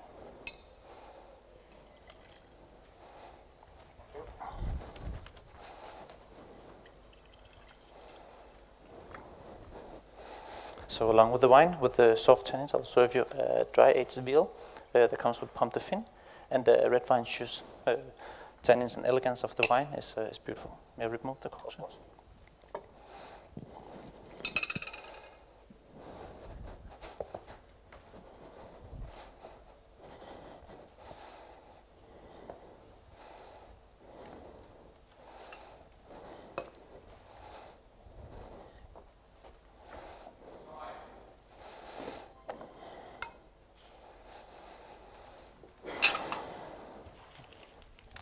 Are you finished?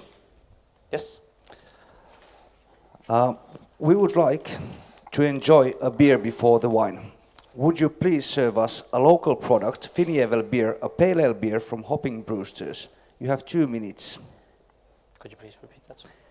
We would like to enjoy a beer before the wine. Would you please serve us a local product, Finjevel beer, a pale ale beer from Hopping Brewsters? You have 2 minutes. Yes. Ready? Yeah.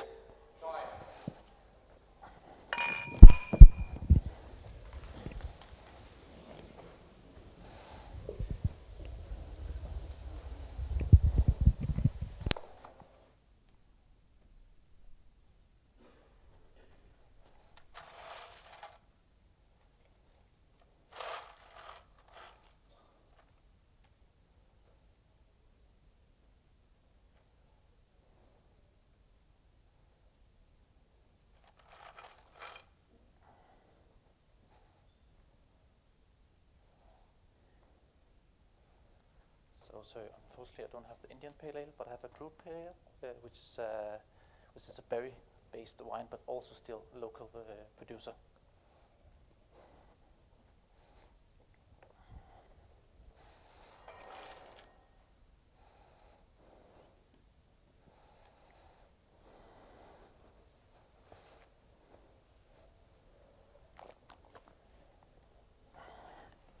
So those the beer I was talking about, Finio beer, and then Groot Pale Ale. Thank you.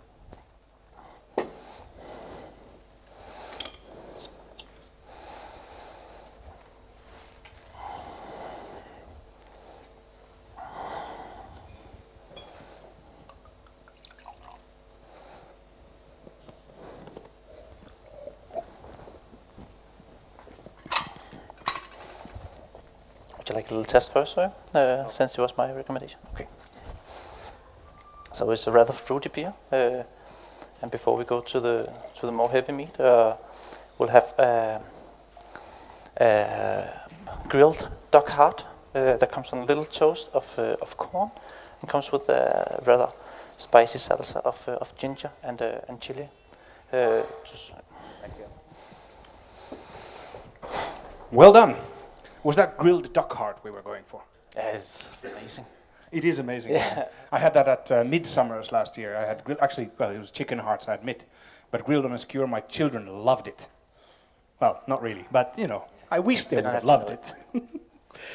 But we'll keep cracking, shall we? Yes. So, are we ready for the next task? Yes. So, these two kind guests here have ordered a glass of Xavier Weisskopf Le Rocher de Violette 2013 Touché Maritime from the Coravin list. Would you please serve a glass of 4 centiliters to each of them? You have 3 minutes time, and you will be informed when 1 minute is left. Are you ready? Could you please repeat that? These two guests have ordered a glass of Xavier Weisskopf Le Rocher Violette 2013 Touche Maritime from the Coravin list. Would you please serve a glass of 4 centiliters to each of them? You have 3 minutes time, and you will be informed when 1 minute is left. Are you ready? I'm ready.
So your Kaupunki wine today will be Le Roche de Violette from the Loire Valley of Montglat-sur-Loire, rather fruity wine. That's why I chose a Riesling-shaped glass for the aromatics of the wine.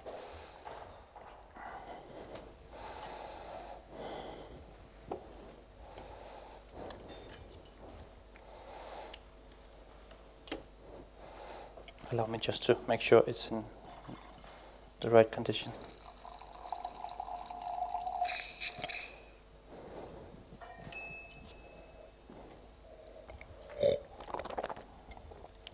Excellent.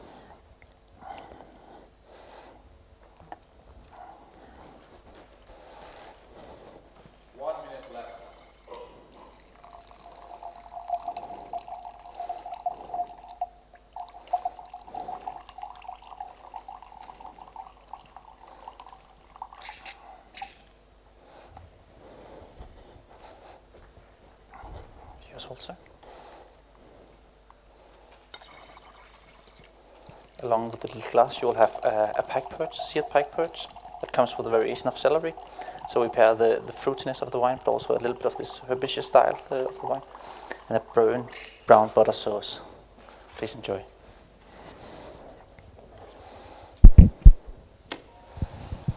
Niin, eli tässä suorituksessa nähtiin sitten taas 2 ihan selkeitä virheitä, eli So 2 critical mistakes in this task which he performed. He forgot to put on the sock before he applied the gas into the bottle, and also the other one was that the task was given for 4 centiliters of a pour.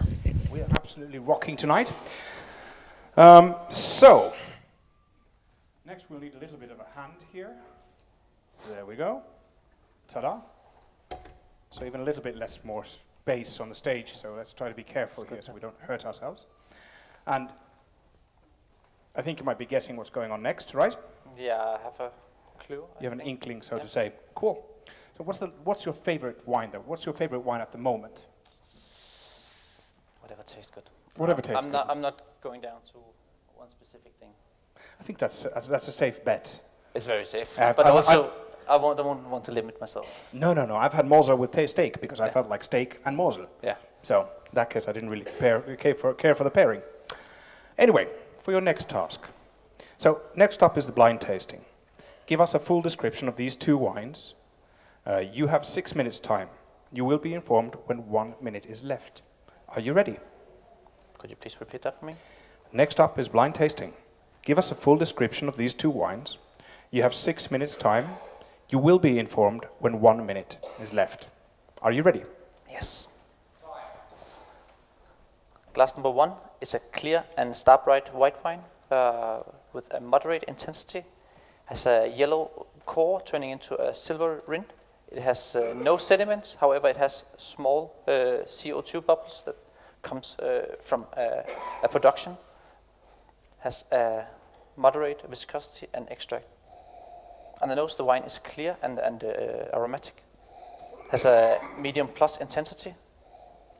Aromas of fresh green apples, fresh lemon, coming with this doughy style, so a bit of yeast, a bit of sourdough bread style. A bit of almond coming in the after nose. It's from a moderate climate, nose indicating that it has been second fermented in the bottle. It's from a moderate climate and is youthful. The palate is dry and clean, very luscious. It has a medium plus intensity, elevated acidity, very fresh style of sparkling wine.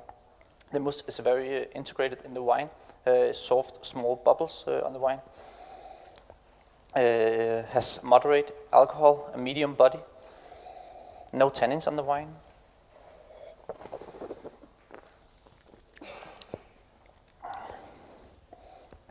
It's the same flavor profile that comes as on the nose. So we have this fresh green apples, lemon zest, bit of almost like orange blossom in the taste, and this yeasty profile to the champagne.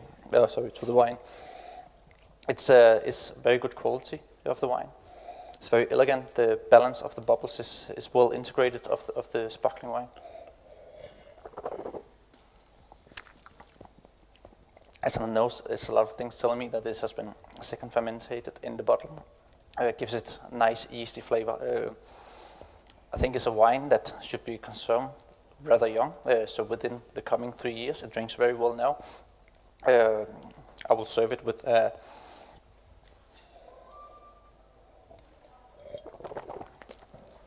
marinated scallops with just a little bit blanc with fresh orange and a bit of lemon. It's from, I'll serve it in a fruit glass without decanting to keep the freshness of the wine. It's from the old world, it's from France, it's from Champagne. It's a blend of the 3 grapes. Majority of this one will be a Chardonnay. It's a bit more fruity on the style. It's an unvintage Champagne Taittinger. Glass number 2 is a clear and bright red wine with a medium intensity. The purple core turning into a light pink rind indicates that it's a youthful wine under development. Has no sediments and no CO2. Has a medium plus viscosity and extract.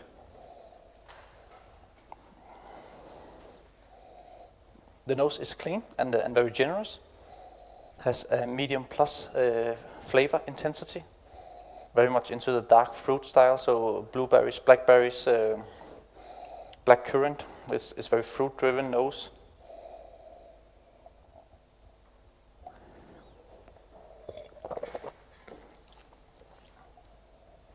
Has some coffee notes on the nose. A bit of light chocolate. It's from moderate climate.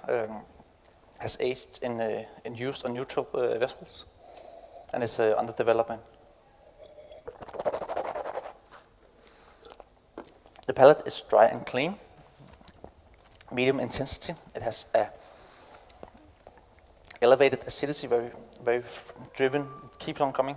It's moderate alcohol, medium plus tannins, though very integrated, a bit green on the notes of them. Medium plus alcohol, but again well balanced. The flavors on the palate is similar to the nose. We have again a lot of these blackberries, black currant. Gets a bit more herbaceous on the palate. Rosemary, thyme, and again this coffee chocolate note. It's from a moderate climate. Has spent some time on used oak. It's under development. It's quite complex wine. Still have some time to develop. I will give it 3 to 5 years to develop the fruit profile and integrate the tannins a bit. I will serve it with a Wagyu beef, so the tannins and the acidity can have somebody to fight with baked root fruits and the red wine juice.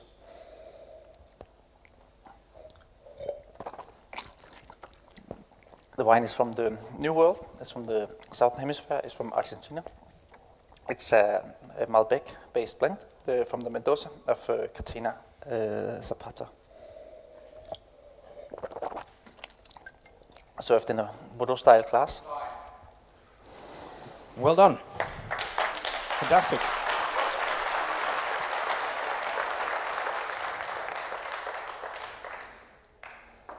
So, now it's going to be all about cheeses. Yes. So, we'll just mosey on to the next task. How would you combine these wines with these cheeses, and why so? You have 3 minutes time. You will be informed when 1 minute is left. Are you ready? Could you please repeat that? How would you combine these wines with these cheeses, and why so? You have 3 minutes time, and you will be informed when 1 minute is left. Are you ready? Can I ask one question? Is it plate by plate, or so the marmalade is with the current cheese? Judges? Yes, sir.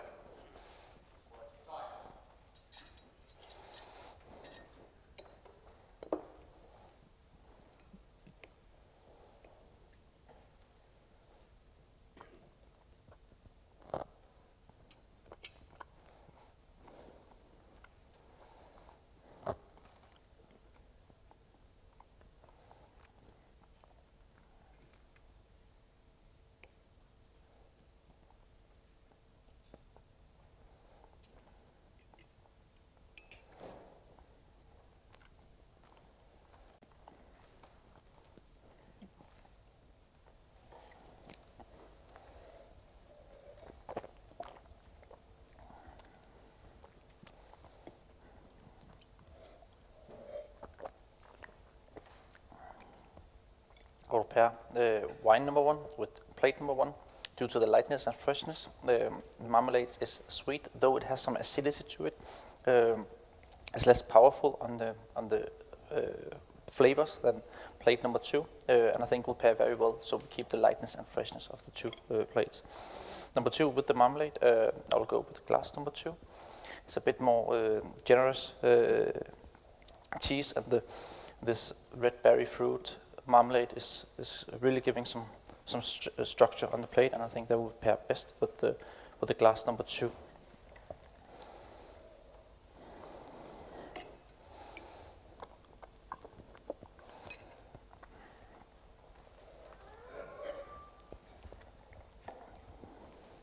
So we keep some freshness on the plate and gives a bit more bitterness with the pairing, but very, very good paired.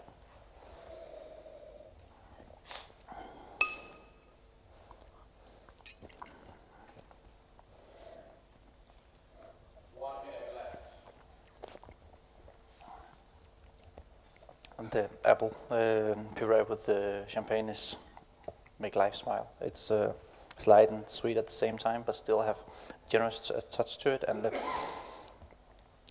almost asking for another bite. But both cheeses are firm cow milk cheeses.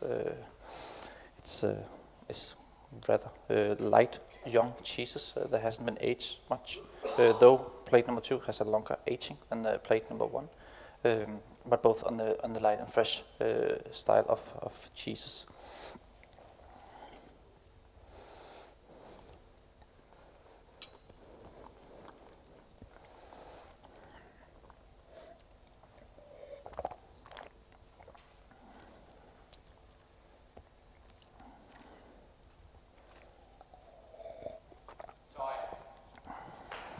Fabulous.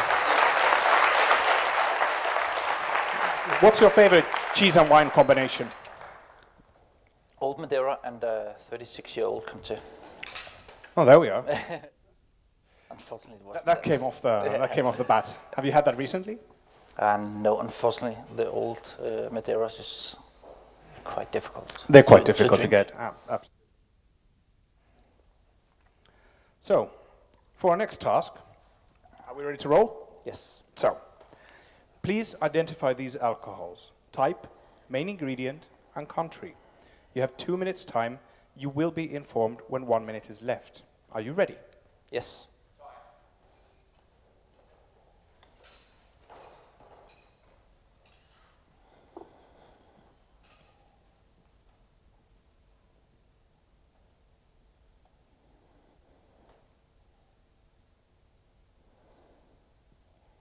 Glass number 5 is a liquor, is anise based, is a Sambuca of Italy.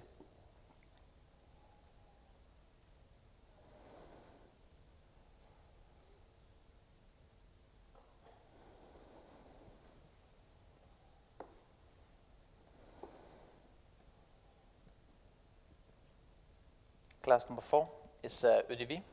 It's a plum base from France. It's a clear spirit. Yeah, Eau de Vie, sorry.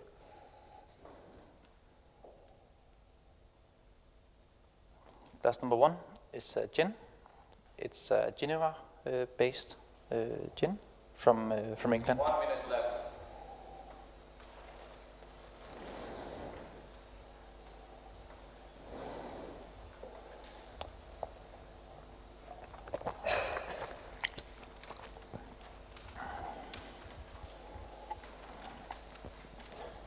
Glass number 3 is a clear spirit. It's a schnapps. It's a grain and caraway.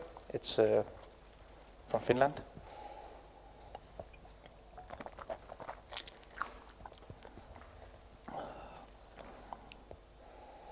Glass number 2 is a tequila. It's from Mexico. It's based on blue agave.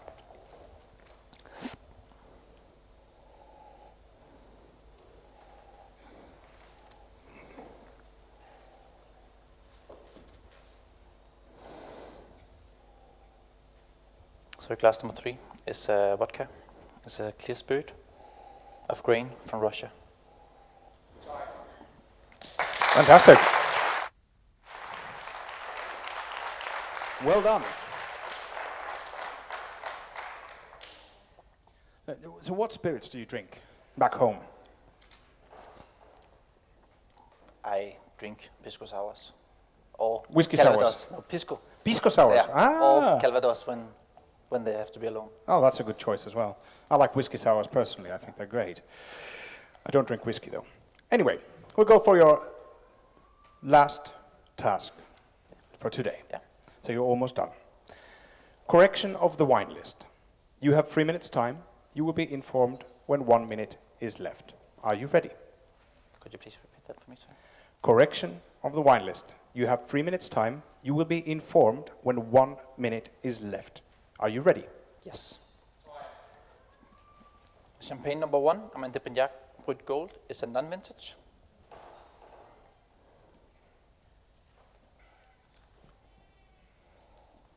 Philippe Nat is not producing Clos Saint-Hilaire, it's Bilka Salmon.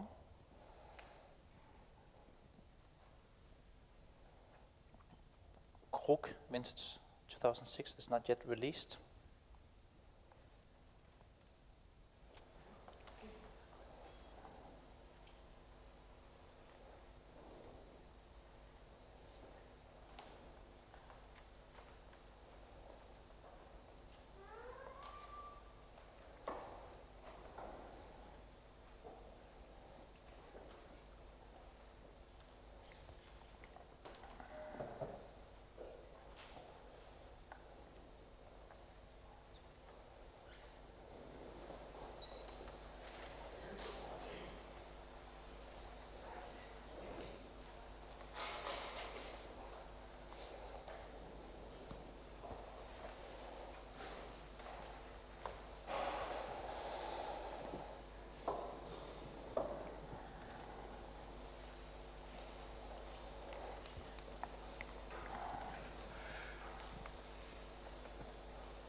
talent is not produced in Champagne.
Thank you, Rasmus.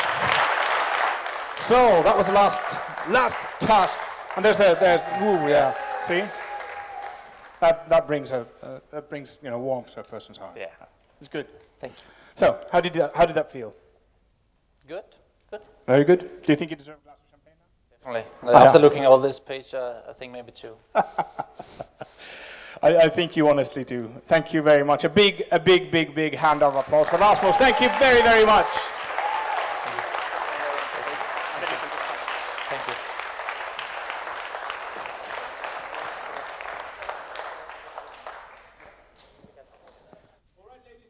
That's it for the final. Thank you very, very much for following this exciting final. Next, if I may ask you to clear out this space. The staff will set it out ready for dinner.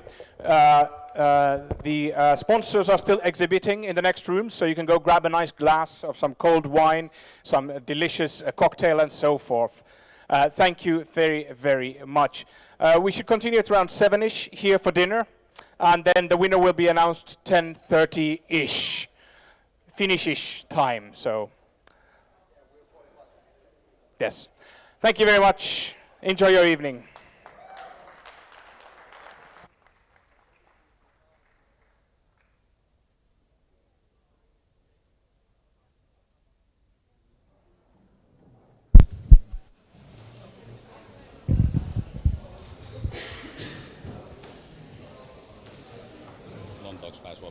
Lontooks.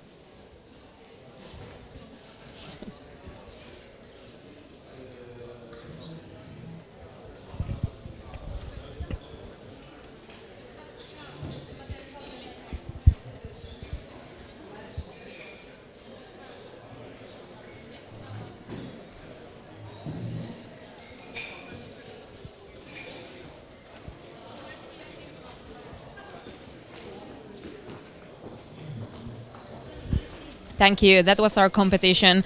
And you probably guys know when you have been drinking so much wine, you need some water. With me here is Aki telling us something about the Finnish water of Vallamo. Aki, can you tell me what is the idea in here? This is Vellamo, and this is 10,000 years old water from Ice Age glaciers, and it's been hiding underground since then, and it was founded 1996 when there was family drilling the deep well. Where does the name come from? It's the water spirit, female water spirit. It's the Finnish goddess of water, and that's the area where the water is coming from in Päijät-Häme, Heinola. It's also in the areas. The sign is that goddess of water is also in there. So it's really old traditional name for goddess of water. Yeah. And I can also see that there is 2 kinds of bottles. What is the difference in here? This square one, This is still water, and this is the original design that we have created. Because this is really exceptional water, and it needs home where it feels safe and enjoys being in a bottle. And because of some carbonate, unfortunately this is just PET bottle at the moment, but the glass bottle is coming. So we need a round bottle because of the pressure of the CO2. So these are the sisters or brothers, how do you say, but here's sparkling and still. Thank you. So guys, remember to drink some water. And thank you so much for the interview. We are continuing the live stream. We are continuing the live stream in a couple of hours. Just stay tuned and let's go to the commercials.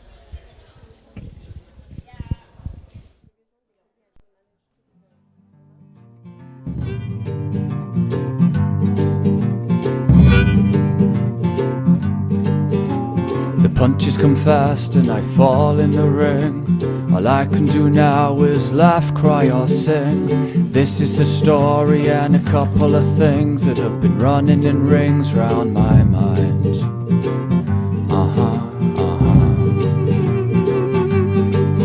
It was one of those days when the lights all turn red and the pills just won't clear all the pain from your head. You wish that you had and you got out of bed, 'cause the shit sure is flying your way.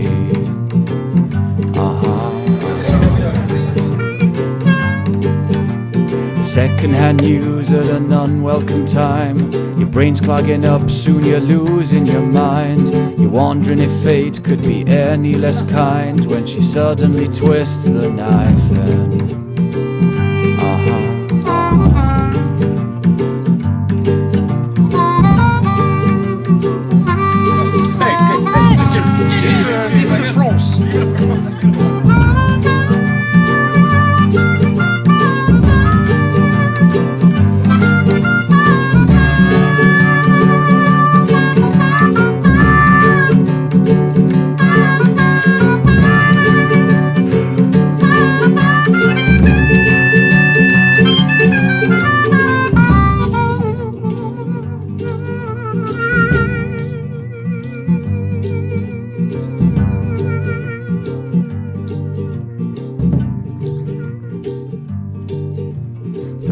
It passed with the help of a friend, a couple of strangers and the song that I penned. My heart is intact and my mind's on the mend. I don't plan to do that again.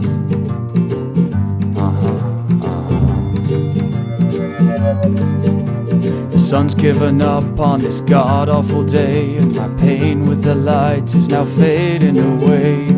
Somewhere in Kilburn I silently play a note to the tracks of my tears.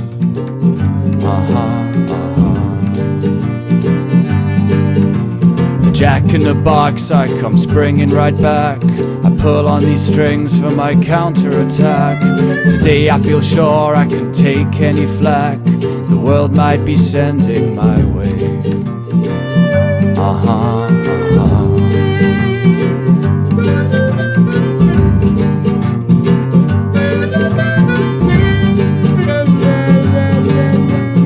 Give me your hopes and then tell me your fears, and leave all the rest in a pile over here.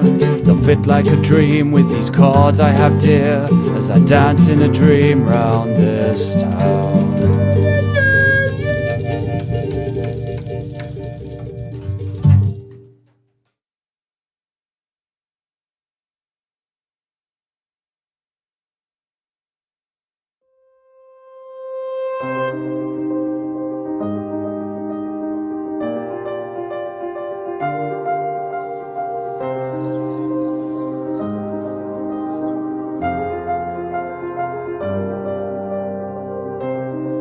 Depuis ma naissance, j'ai un vrai rapport de sensibilité, un vrai rapport d'amour avec la Champagne. Je suis fils de restaurateur et j'ai appris à faire du vélo dans les caves de Champagne. Pour une aussi belle collection de verres, champagne et vin, l'évidence c'était d'avoir un verrier dans la région. Avec les mains de glace, c'était vraiment l'accord parfait. Cette collection de verres, je la voulais la plus limpide possible pour qu'elle puisse marcher sur le champagne, qu'elle puisse fonctionner également sur tous les vins du monde. Il était important pour moi de retranscrire le vignoble de chaque région à travers ces verres. Comme je retranscris mes artisans, mes pêcheurs, mes cueilleurs à travers mes assiettes, le but c'est vraiment de trouver la forme qui corresponde à la bulle, au vin, au terroir, au vigneron. On a vraiment une double lecture. Ce verre-là qui va nous servir pour les champagnes de collection d'un certain nombre d'années, ils peuvent également nous servir sur des grands chardonnays de la Bourgogne, sur des grands pinots noirs de différents pays. Et l'intérêt, c'est d'arriver à les faire rebondir d'un vin à un autre, même si le fil conducteur de cette collection de verres reste la Champagne.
Some we don't need to count anything. You need to give